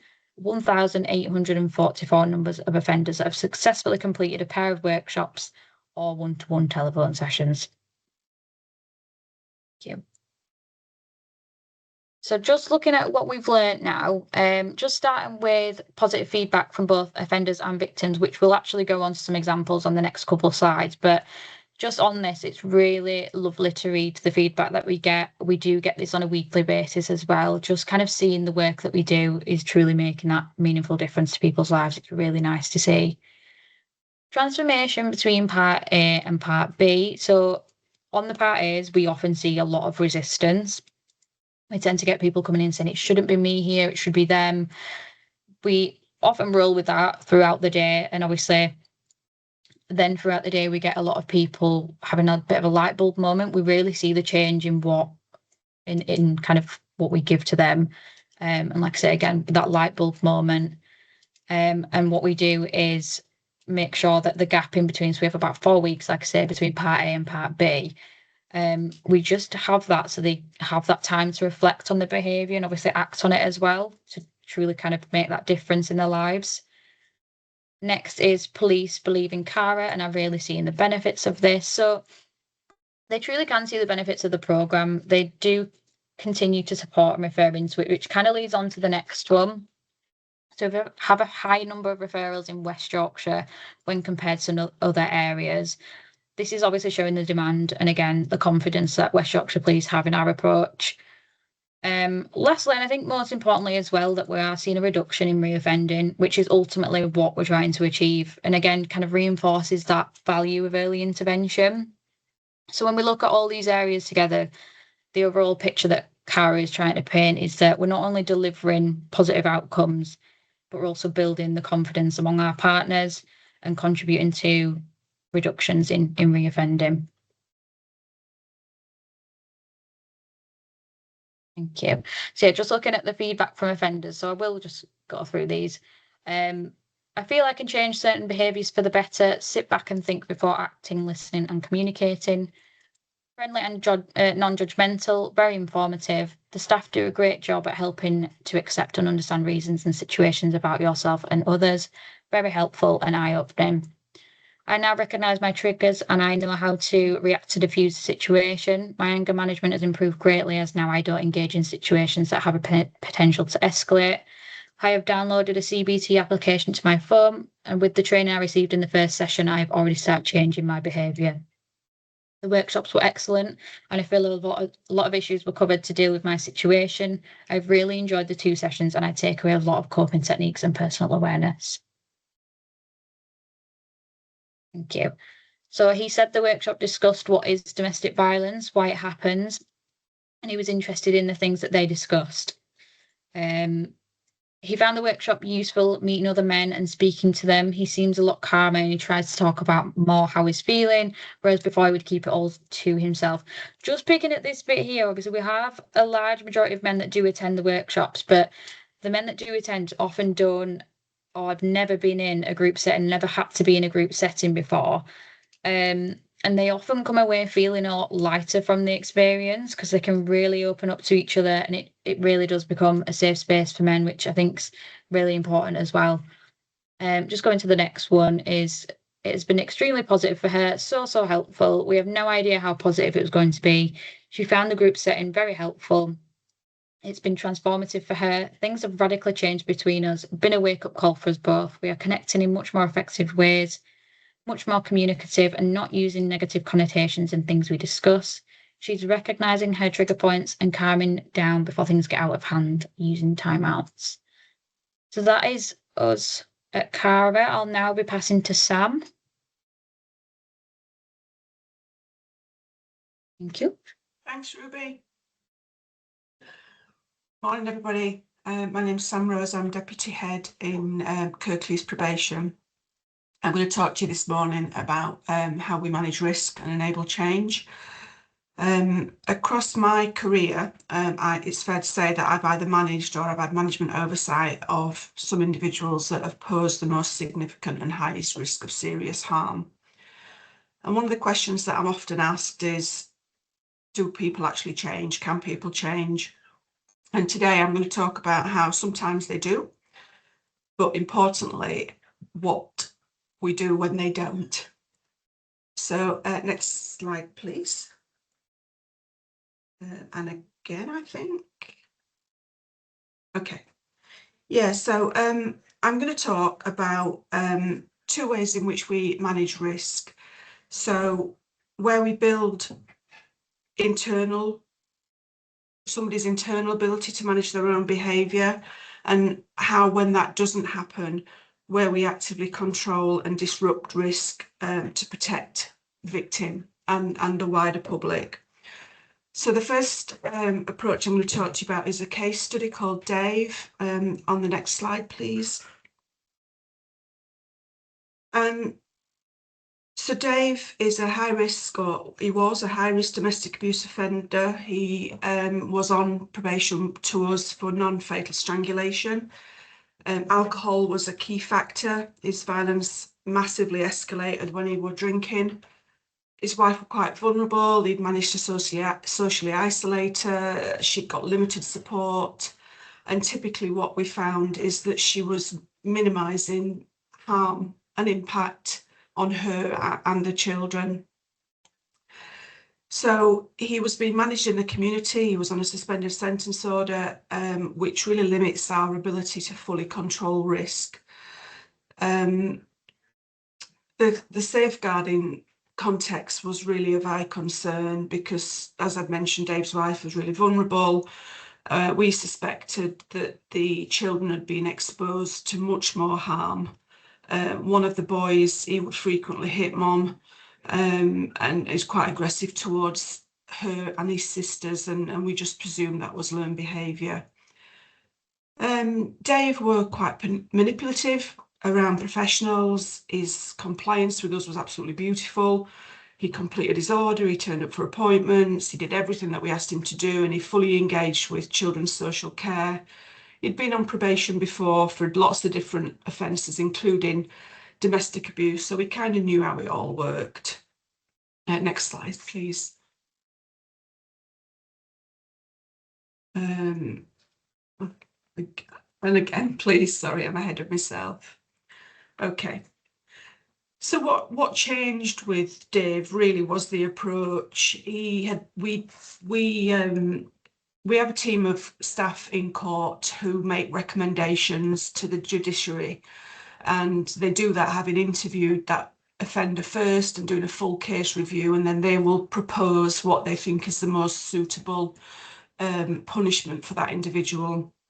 And on this occasion, an accredited programme had been recommended, and he received that, which is really positive, because when somebody receives a accredited programme, the victim is allocated a DASO, which is a domestic abuse safety worker. And that's somebody that has direct contact with the victim before, during and after an accredited programme, because we know that the harm increases when a perpetrator is involved in any kind of intense intervention work. We moved to quite a coordinated approach, working closely with children's social care, with the school and with health. And we were really consistent with our messaging, clear boundaries, structured oversight, and we really reduced his opportunity to manipulate professionals and players off against each other. Next slide, please. So this is where the work really sort of begins to shift, and through structured intervention, and our programmes have shifted over the years. Historically, going back sort of 20 years, it was IDAP in those days, and it was really focused on the offence, on the offender, on the harm, really quite shaming for perpetrators sat in a room with a group of other perpetrators. But that's completely shifted now, and all our programmes are very strength-based. So looking at what people are good at, what they can build on, and what areas that they need to concentrate. And that's done in a group environment, and people are able to challenge each other, supported by very skilled facilitators. And that's where they really start to sort of develop accountability. And ultimately, support Dave to understand the impact of his behaviour on his wife and his children. But it doesn't stop there. So next slide, please. So alongside this, so when somebody's on a programme, they're managed by a programme team, but they also still have a dedicated probation officer. And that officer will look at any other risk factors. So in this occasion, Dave was drinking. He'd been using alcohol as a crutch for decades. He'd used alcohol to, manage the difficult stuff that he'd held on to from childhood, to block out his problems, to make himself feel better, particularly when he'd hurt the people that he loved the most, and for lots of reasons that we know that men who perpetrate violence use alcohol. So simply asking him to stop is really unrealistic. Probation service are not experts in substance misuse, but thankfully we have partners who are expert in this area. And so he was signposted to them with this caveat that, it's one day at a time. We're not going to just say to somebody, you need to stop drinking because when you're in drink, you assault your wife. That's not realistic. So alongside his group programme, he had a really skilled and experienced probation officer who worked with Dave to understand his anger. This man didn't even know his anger cues, didn't even understand when he was starting to feel anger. So she worked with him to help him understand that, that clenching of the fist, that jaw tightening, all the stuff that happens when we start to feel angry. Helped him to explore how he can manage his conflict differently, so using timeouts and other tools to prevent violence and aggression, and exploring with him how he can start to control some of his impulsive behaviour. So this was really about him sort of developing new coping skills. And finally, trying to create some stability through this period by him not living in the family home, because that was really important. As I mentioned, risk goes up when people do this kind of work. So where possible, we always try to encourage somebody to step out of the family home during this time. Next slide, please. So this work is really underpinned by a professional approach, and professionals are not there just to support Dave or enforce rules, because we know that if we challenge harmful behaviour, so too much support and too much challenging can really risk somebody disengaging. Too much enforcement does the same, somebody can disengage. But if we're too supportive and if we're too understanding, we risk being, sort of colluding with that individual. So it's finding that real balance, and that's a real skill that takes a lot of time to as a practitioner to develop. David got a very long history of offending and manipulation, and that of course is never going to change instantly. But staying consistent, even when progress is slow, is the key for us in probation. We see people weekly, often for a 2-year period. That is a long time, but having that consistency is key. And instead of just accepting things on face value, his officer would question those inconsistencies, check them out with other professionals. So, just double checking that when he said he's not seeing his children, that actually that's the same understanding that social care have got. Looking for patterns of behaviour and really sort of delving into those entrenched views that he had and where they came from. Next slide, please. So what we really started to see wasn't just compliance, it was real engagement. And he started to take responsibility for what he'd done. Not all of it, because that's rare, but he had started to shift and accept his responsibility and understand that he had perpetrated genuine harm, not just physical harm, but the long-term emotional and psychological impact on his wife and children. And importantly, there wasn't any evidence of any further violence during this period, and that was evidence. There were no police call-outs. The victim via the DASO was saying that things were improved, and Dave himself was able to talk about his relationship in a different way. He'd also used tools from the program that he'd learned. So he would talk about, using timeouts, using positive self-talk, recognising escalation before it happened.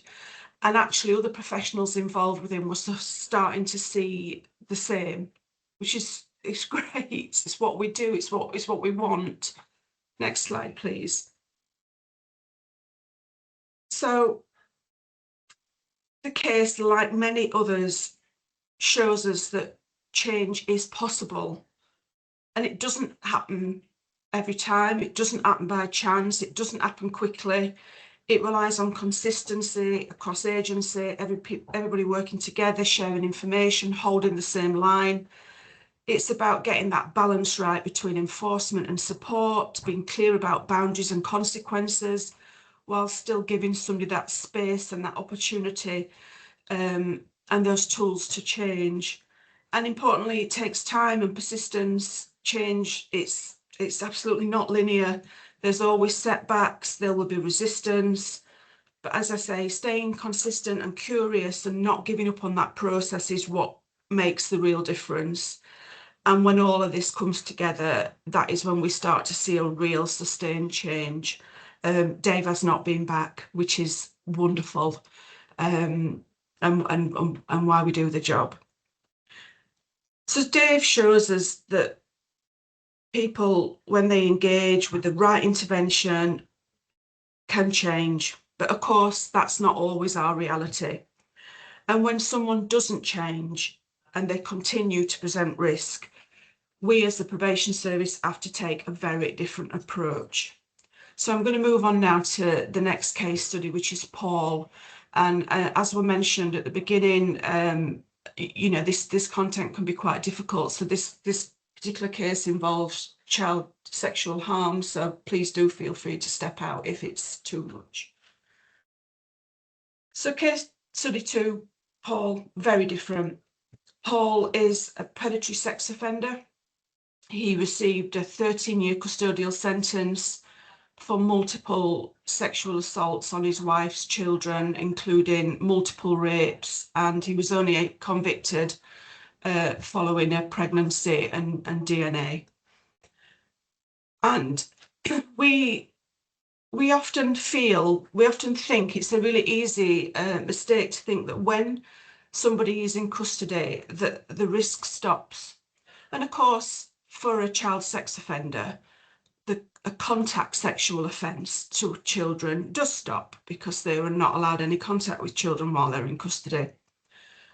But we can't assume that all risk is being managed. So, for example, historically, we've had sex offenders writing to their victims, sending the children birthday cards, which causes significant harm to those victims. So we still have to manage risk while people are in prison. And thankfully, prisons are very skilled at monitoring risk. Through routine checks, we were alerted to the fact that Paul was financially exploiting his wife, using fear and threats of violence. There'd been no history or thoughts that Paul was a domestic abuse perpetrator alongside perpetrating sexual harm to children. So this led us to sort of explore further. And the process is that when somebody gets a long custodial sentence, they're managed by probation officers that are based in the prison. 6 months prior to release, that case is handed over to the community and they're allocated a community probation officer. And that's when we start working on a risk management plan to manage that individual once he's released. So what's important in this case is that Paul presented really well throughout the time he was in custody. He engaged, he was compliant, and on the surface, he would be described as a model prisoner. But we know from other cases that this doesn't mean that risk is reduced. And so this will kind of make sense in a minute, but I just want to draw your attention to War Boys, who you may know as the Black Cab Rapist. I think there was recently a little mini-series on TV about him called Believe Me.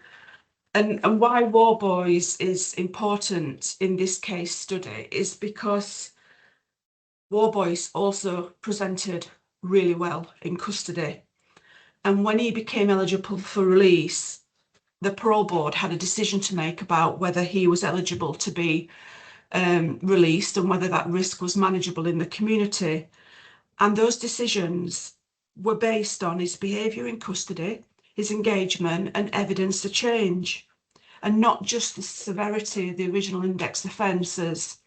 So for War Boys, there were indicators that he engaged like Paul really well. He presented well, he showed remorse for his offences, and that led to a decision to release him. Now, thankfully, that decision was subsequently overturned.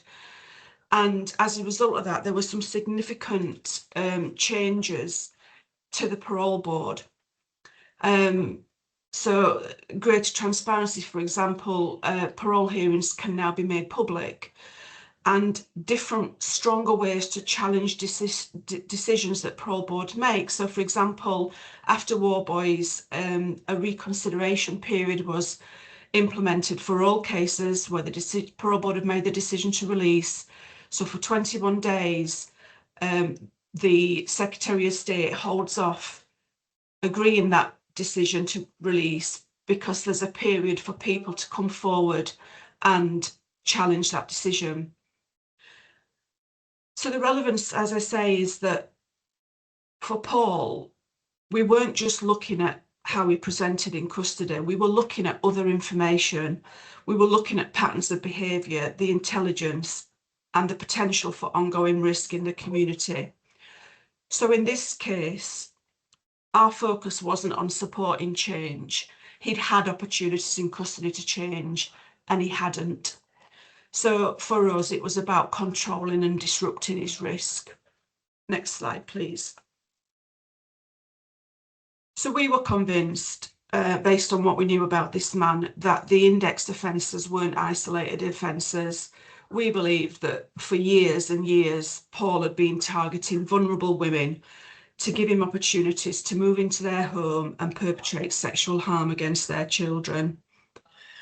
Alongside this, what we discovered was a really long history of unreported, sustained domestic abuse within those homes. Next slide, please. So this case was driven by intelligence, not offences, not just what he'd been convicted of. Because for us as a probation service, we work on the balance of probability. We don't need convictions to manage risk. So Paul had been convicted of sexual assaults. What we were interested in was the domestic abuse. So we monitored his prison communications. We asked the prison to listen in. His outside probation officer started doing a life map with him. We weren't sort of upfront with him about why we were doing this. We still told him that this was standard, but actually what we were doing was trying to get an understanding of his past relationships so that we could now analyse that behaviour and do some more digging. And critically, what we then did was brought information together from about 4 different areas: Manchester, Bradford, South Yorkshire and Lancashire. And we were able to get information from all those police forces to really start to put a picture together of what this man was capable of. Next slide, please. So what that information told us, that this man had not just been perpetrating sexual violence against children, but some significant partner violence. And his wife was loyal to Paul. She supported Paul. She transferred on average between £100 and £200 a week into his prison bank account. She travelled long distances in a taxi to be able to visit him in prison. And the harm that he had perpetrated to his wife wasn't low level. He had put her in hospital on multiple occasions, and ultimately she was left using a wheelchair because of the repeated assaults and the damage to her spine. Despite this, like many victims, she remained emotionally tied to him. But every now and again, she would disclose small pieces of information to medical professionals. She'd got a child with special needs, so that adult social care and children's social care were involved. And so every now and again, she would disclose small bits of information that led us to know that Paul had caused this physical harm to her. She would never consider police involvement. It just wasn't on her radar. And she would minimise constantly, particularly the harm he'd caused to her children. Her relationships with the victims, with her children, had completely broken down. She'd taken Paul's side, and the children had cut off all contact with their mum. He'd managed over years to reduce her support networks, so she got a real dependence on Paul. And so that combination, this, the high harm, the strong emotional attachment, the isolation, it made thinking about this risk particularly complex and obviously significantly concerning. So next slide, please. So at this point, the focus isn't on protecting the legitimate victims, the children who were by this time adults, because we do that as a matter of course. That is our bread and butter, protecting victims, putting licence conditions in place to keep them safe. That is what we do day in, day out. It is standard probation practice. It wasn't even on his engagement, because for all intents and purposes, he's been engaging really well. The focus for us now was about disruption in respect of his wife, removing contact, disrupting his control and restricting his access to her. Next slide, please. This level of risk couldn't be managed by a single agency, and it was also multiple geographical areas where we were getting the information from. So it required a MAPA level 2 oversight, which just brings together multiple agencies to share information, assess risk, and agree that joined up plan. So this meant working really closely with probation, police, prison, other safeguarding partners, ensuring that the intelligence wasn't held in isolation, but it was brought together for a full and accurate picture of what we were dealing with. Because in cases like this, no single piece of information tells the whole story. It's that combination of intelligence that highlights the true level of risk. Alongside this, there was a strong focus on support wrapped around the victim, as much as she was reluctant to it. But what we wanted to do was reduce her isolation, increase the safeguarding, and sort of create opportunities for her to develop some independence away from Paul. Bearing in mind, this woman had stood by him for 6.5 years while he was in prison and was desperately waiting for him to be released. So this included sort of this consistent multi-agency communication, clear safety planning, and ensuring that she had access to the right services at the right time. It wasn't just joint working, it was coordinated risk management with every agency playing a significant role to reduce the harm. Next slide, please. As you can imagine, this was not straightforward. She was exceptionally resistant to this. She instructed a solicitor. We had a legal challenge because we had put a no contact condition on his licence and an exclusion zone around the whole of Manchester. She believed as his wife that she had got a legal right to have contact with her husband and wanted those licence conditions overturning. We maintained our decision because it was necessary, proportionate, and it ultimately is in the interest of public protection and the prevention of crime. And Article 8 of the Human Rights Act allows us to do that. Next slide, please. So what's important here is the outcome. Contact stopped, coercion reduced, and she began to rebuild her independence. And all of that happened without Paul changing his behaviour. We'd seen from his behaviour in prison the amount of threat of violence towards his wife if she didn't pay in the money that he wanted. So we knew he'd not changed. Next slide, please. So this case tells us a few things: that disruption works, it reduces harm even when behaviour doesn't change, that we have to look beyond the index offence to understand what real risk looks like, and we have to use professional judgment to protect the known victims, but also those people at risk that don't have any statutory victim status. Next slide, please. So what these two cases hopefully I've articulated well enough, is that risk isn't just reduced in one way.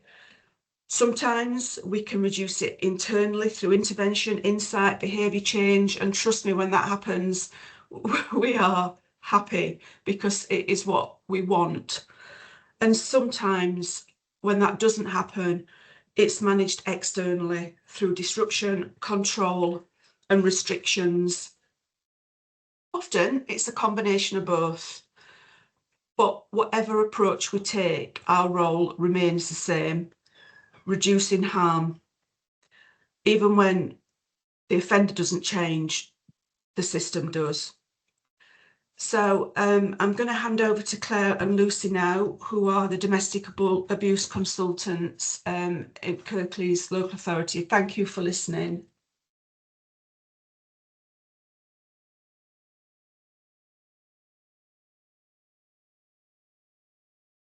Hi, so my name's Lucy. Thank you very much for the introduction, Sam.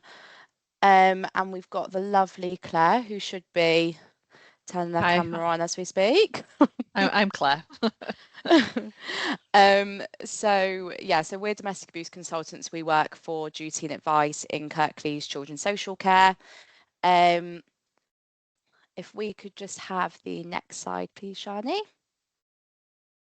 So we're going to be talking about increased accountability for perpetrators as parents. So we'll just give a little bit of a brief overview about what we do in terms of our role. So we work with the whole family. Shani, if you could just go to the next slide, please. So we work with the whole family, inclusive of victim, perpetrator, and their children. We work to deliver education on domestic abuse, coercive control, and the impact that it has on the child or children and family functioning. We work hard to hold perpetrators to account for that abuse whilst also supporting the victim. So our work, we typically have up to 6 weeks to complete this work. So that sits at an early help intervention level, which can stem through from contacts through our front door, or we can also joint work with children's social care. So that's from child in need all the way up to child looked after. Our work is massively underpinned by the Safe and Together model, which I know has been touched on a lot by our lovely colleagues.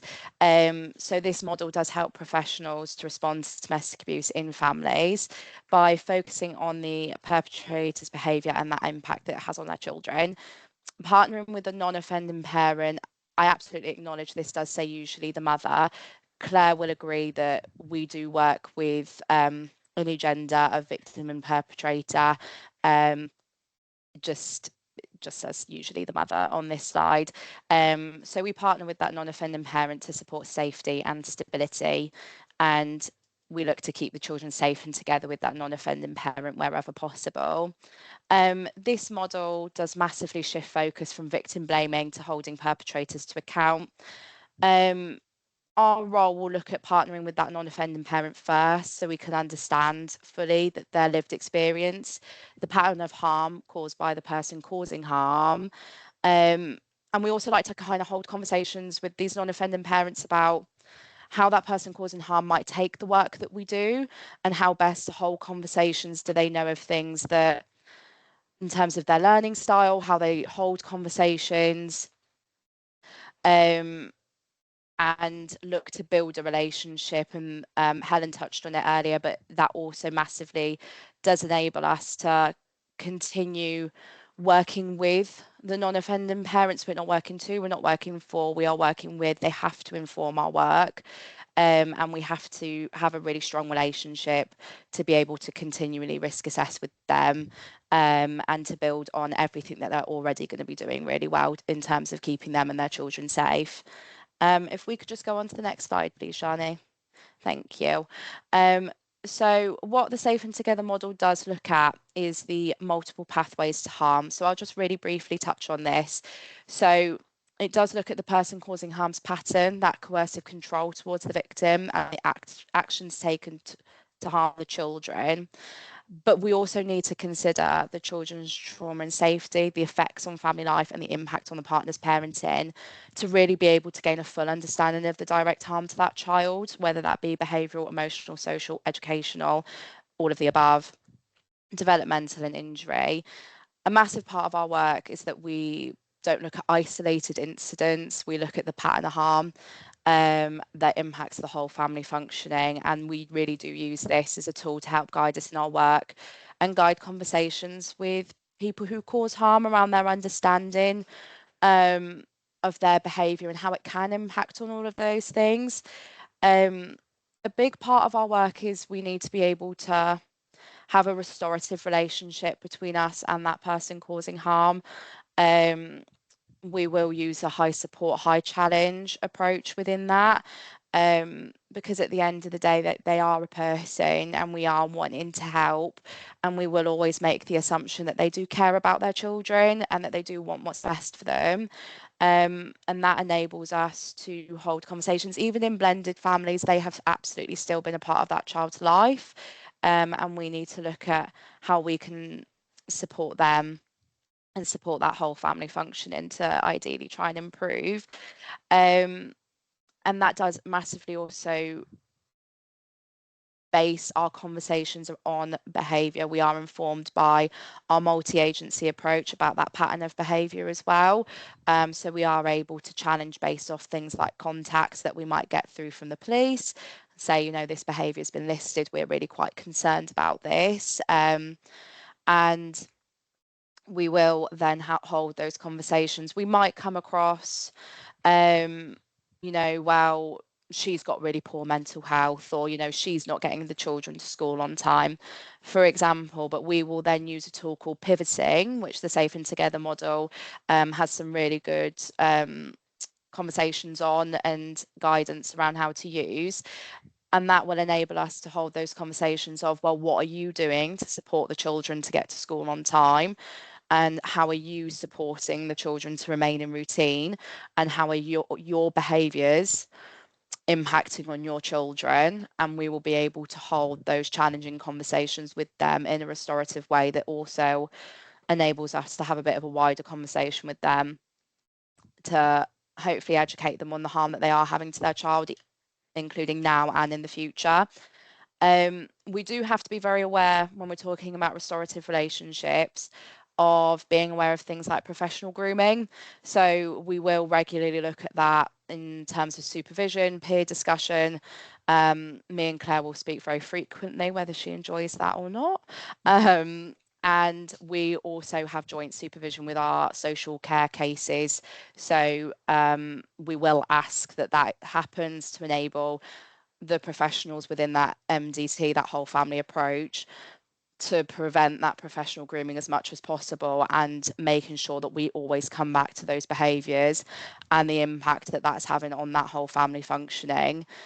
So we can look at things like the multiple pathways to harm suggest, like the children's trauma and safety, the effects on family life and the impact on that partner's parenting. We absolutely know the Domestic Abuse Act of 2021 has recognised children as victims in their own right, and they absolutely deserve the support as well. So we will have conversations with the children, like I've said, within our intervention about ways that we can support them. And I will pass over to the lovely Claire for our next slide, just so we can look at how victims' unique circumstances and vulnerabilities are manipulated and exploited by a perpetrator. So this goes hand in hand, really, with the multiple pathways to harm. And again, this kind of goes back to kind of the original conversation we had around professional curiosity. We work within that multi-agency field as well, so we can kind of unpick what's going on for that victim at home. People that cause harm will often kind of fall into either one or all of these categories, and it's around us as the professionals kind of trying to unpick what's going on within that kind of family environment. So looking at that full family functioning. You may have perpetrators, that can exploit victims, through kind of intersectionalities, looking at that vulnerability within that victim. It could be that, it's the victim's name on that tenancy agreement. So you may have a perpetrator that's causing damage. Antisocial behaviour, there's kind of lots going on within that home that can put that kind of victim at risk of homelessness. This can be made worse, by kind of perpetrators' behaviour around kind of exploiting that victim's mental health, making that situation kind of worse for that victim. We've got kind of interfere with, again, a perpetrator might, look at that person's kind of intersectionalities. That victim may have a disability. They may be stopping that recovery. Again, drug, alcohol use. They may be interfering with the recovery of that, which again then has an impact on the victim's ability to parent. So it is kind of interfering with that growth. Again, we've got weaponise. Often we will have conversations with people that cause harm against, well, she's doing this, she's doing that. But when you unpick it a little bit and use that professional curiosity, you can absolutely see that, they may be controlling bank accounts. That victim might not have access to, recovery programs, or they may not have access to medication. So that, that perpetrators absolutely weaponising and using the victim's problems as a tool.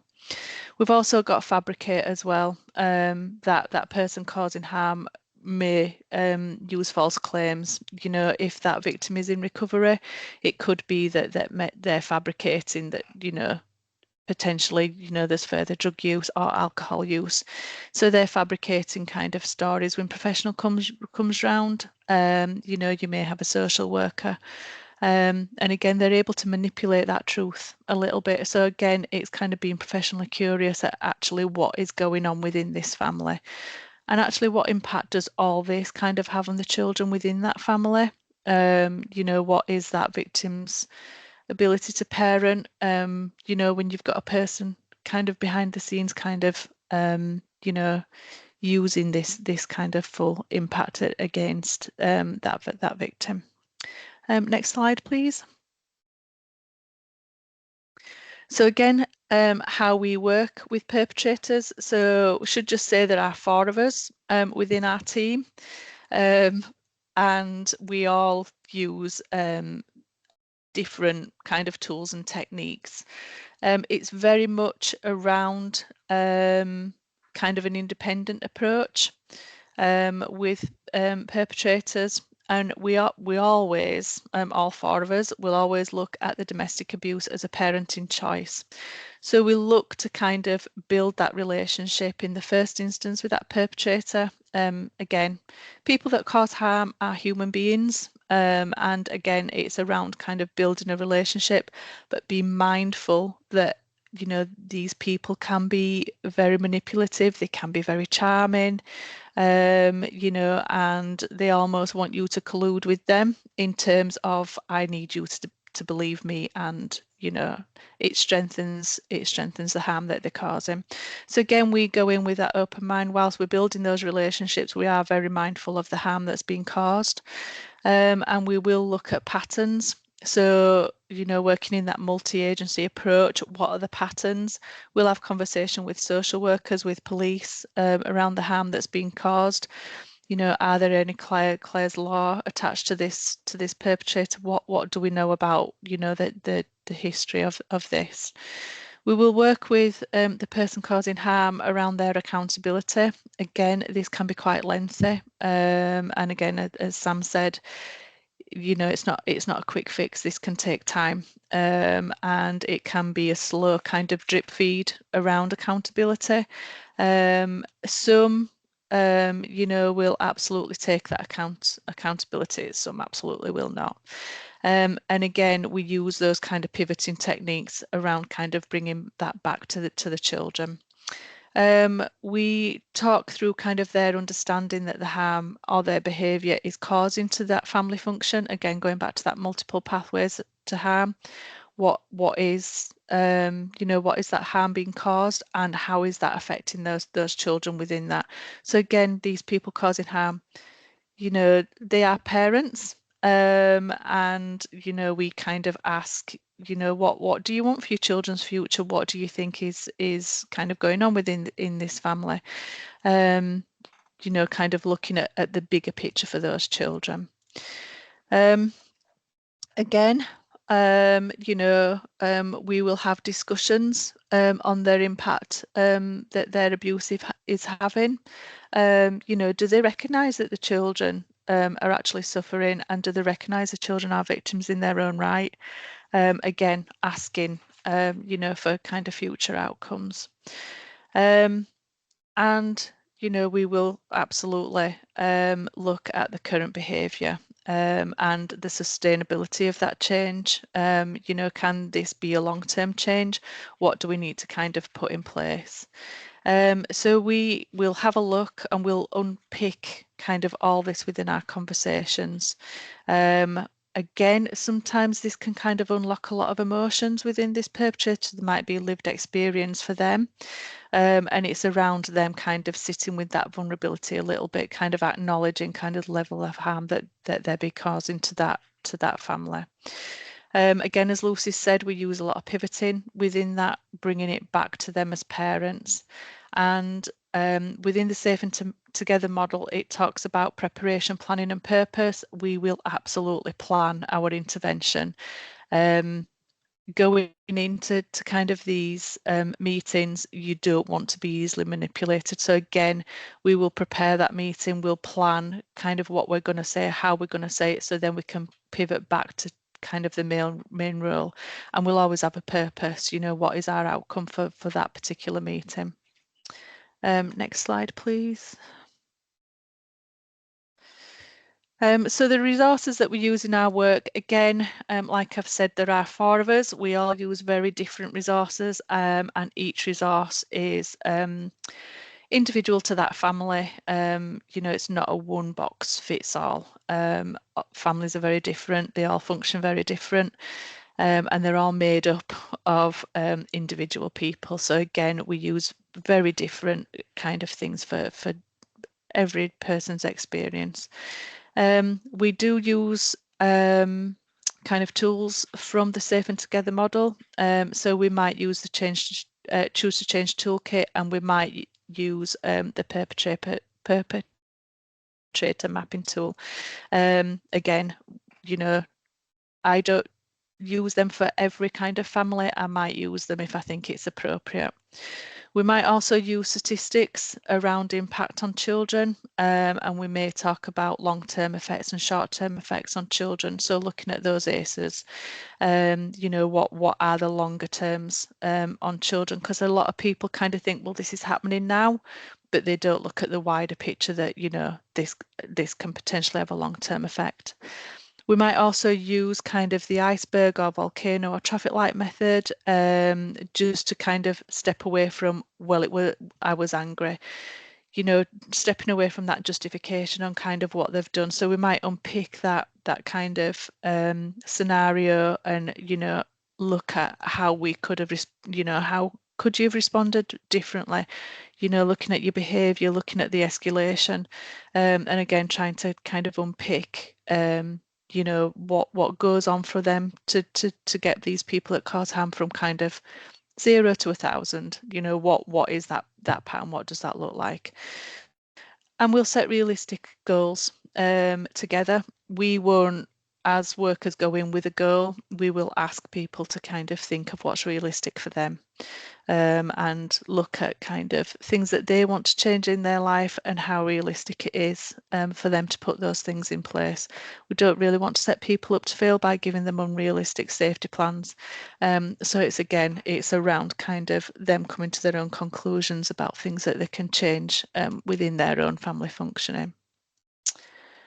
I think now, is there anything to add, Lucy? No, I don't think so. I think now we're passing over to Lish. Yeah. Thank you. So we are coming to the end of the session, and there will be an opportunity for question and answers with our guest speakers at the end. But I just wanted to leave with a final reflection, really. We've obviously heard from a number of speakers. We've heard powerful insights about making every response count when we are working with domestic abuse cases, particularly about the impact of our actions, our words, our documentation, and the systems that we shape. I think what we've heard throughout, underpinning all of this, is something that's very simple, but it is paramount to the work that we do, and that's trust. So I'm just going to read a short extract to remind us of how we can all make a difference, despite what role we're in the way that we show up and every single day when we are at work. So trust is often taken for granted and overlooked in how services are designed. We might assume people will trust us because we're professionals, but trust, like any meaningful relationship, is built over time through listening, mutual respect, valuing lived experience, and being consistent and present. When someone feels truly heard without pressure or judgment, it can reawaken their sense of agency. They don't feel worked on, they feel seen. Trust grows from that consistency. Trust also plays a key role in preventing crisis. When people feel connected and part of a community, they're more likely to ask for help early. When trust exists, people are more likely to share their full story, not just the version that we hear sometimes during our assessments, which is often shaped by fear, shame, or service criteria. When people share their full story, it means they're more likely to get the right support at the right time and in the right way for them. One of our biggest challenges is capturing the value of trust. Traditional outcome measures don't reflect emotional safety, confidence, or connection. We can share stories and quotes that talk about trust, but we also believe that some of the most important things in community life can't be precisely measured, but should still be fiercely protected. As professionals, trust is our most valuable asset. It takes time to build, seconds to lose, and consistent effort to maintain. We should treat it not as a vague feeling, but as a vital, tangible part of our work, one that underpins everything we do.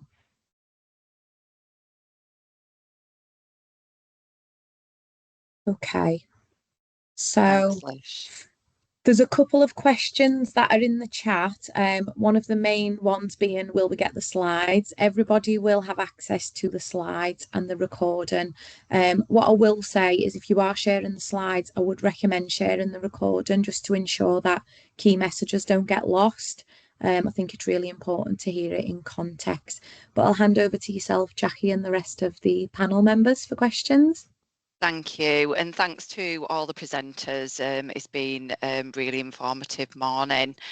So can I ask all the presenters who are staying to assist with the question and answer session to turn the cameras on, please? I've wrote the questions down, so I'll run through and then anyone can ask any other questions. So Paulette, if you're on the call, can you turn your camera on as well as someone who's going to support with the question and answers? That'd be great. So one of the questions in the chat was, where do IDVAs come into in the Safe and Together model? Anyone to come in on that one? Do you want me to answer that in terms of the KDAS partnership? That'd be great, thank you. Yeah, so within our KDAS partnership, so we have the IDVA service, which is run by Connect. We have our counselling service, which is run by RASAC, and also the Women Making Changes project. So IDVAs within our KDAS partnership are the high risk service, so they get lots of their referrals that come through the MARIC and the DRAM process. Where we get referrals that come to our KDAS hub, we can then make assessments there in terms of level of risk and then allocate to the most appropriate service. And internally within the partnership, we can move referrals up and down depending on what the level of need is and what the service user wants at that point in terms of support. Thanks, Carly, that was great. So there is a couple of questions that have already been answered, so I will leave them till the end, but I do think we will touch on them. But the other question is, again for KDAS, sorry, is what are some of the learnings in response from the high risk case mentioned? So she ran through the case, Laura, Carly. So yeah, what the learning so is. kind of very much what Lish just talked about. So very much the learning from this case for Laura is around that relationship building and building up on that trust and being very person-centered. Our priorities and Laura's at that point didn't quite match. We wanted to look at it from a safety point of view, but that isn't what Laura wanted to do. And kind of the reflection is that that's okay as well. And we can sit with that risk, because if she walks out the door and never comes back, we can't do any of that safety. So that's very much kind of from a partnership, what we had learned from it is she's still engaging in support, and sort of 6 months down the line, she is now talking about what her experiences are, and we can do that safety and that risk. So generally kind of looking at how we support victims and survivors of domestic abuse as well. So when Vicar talks about the MDT, the fact that we could then jump on the system and look at what that agreed approach was from the agencies that were involved in that process was really helpful to then look at how we can best support Laura moving forwards. So I think they were our main sort of learns and reflections from that case. That's great, thanks Carly. Just before we move on, there is a feedback form that's been put in the chat, so if people can have a look at that and complete it, it provides real valuable information for us, especially when it comes to how well this has gone. Have we covered everything that people needed, but what else do people need? So when it comes to us looking at pulling together future sessions, where are the gaps? What else do people need to know? So if people can have a look at that feedback form, that would be great. So, I mean, Jo has left the call, but someone did ask when Jo was running through, so it was around the control and someone asked, were people always chaperoned? Does anyone know a response to that? Unfortunately, Jo has just left.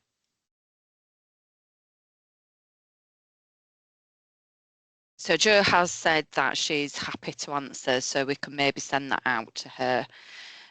So another thing that was question that was asked is what is professional grooming? So I think it was. That was me and Claire, I think. Sorry, I was waiting. Yeah, I it didn't know was. whether. You okay, Sam? Sorry, your hand was up. No, I was just, I mean, yeah, I didn't realise that you were going to jump in and answer that. So go ahead. You probably No, articulate it better than I can. you are more than welcome, Sam. That's fine. I mean, for us, we see it a lot. As people have mentioned, perpetrators are often very charming.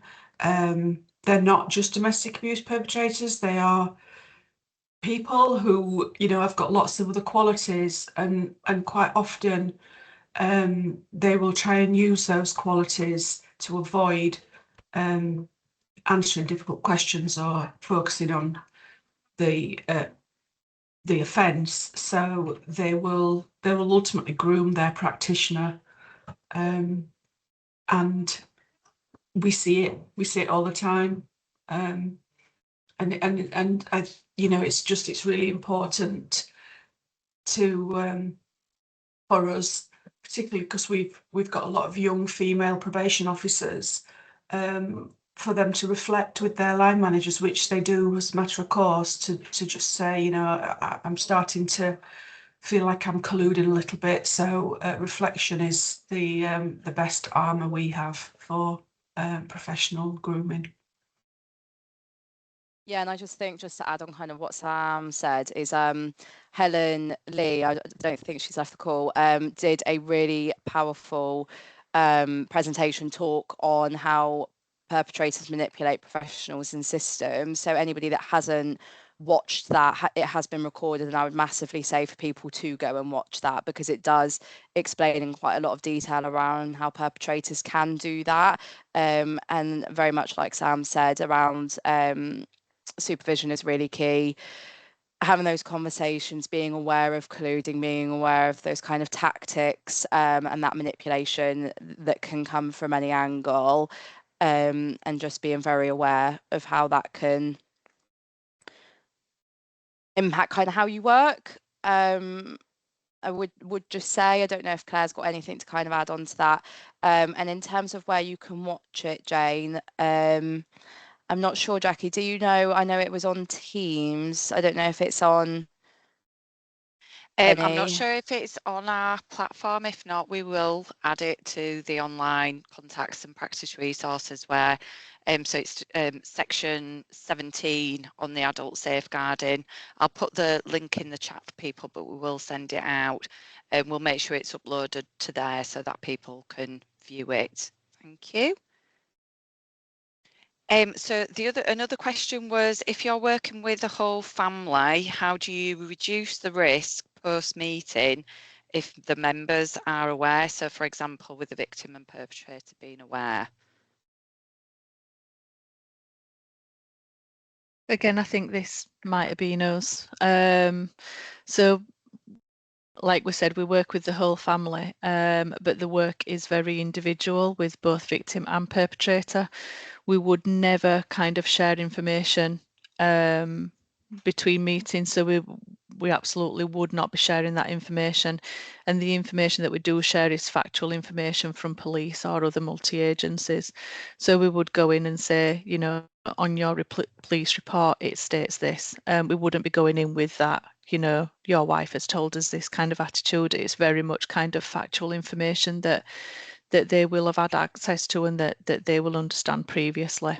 And again, we would kind of be checking in our interventions are, like Lucy said, kind of over that 6-week period.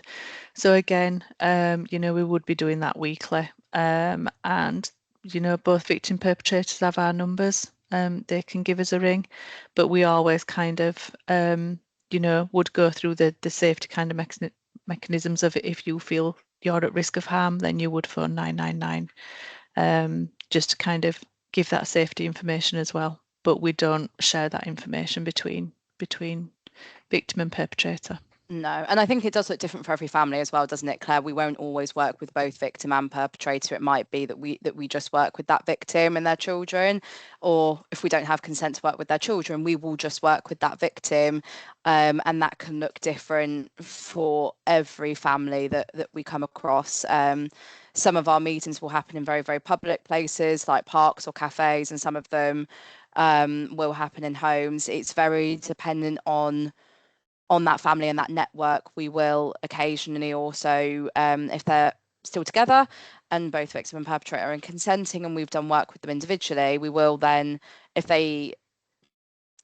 we have lots of kind of discussions around it before we do it, but we will also offer like a joint session of that support, and then continue to check in. Like Claire said, we wouldn't just kind of have a meeting and then just be like, right, well, we'll speak to you in a week or two. That we do have mechanisms around how we can check in and continue to build that relationship when we're working with our families.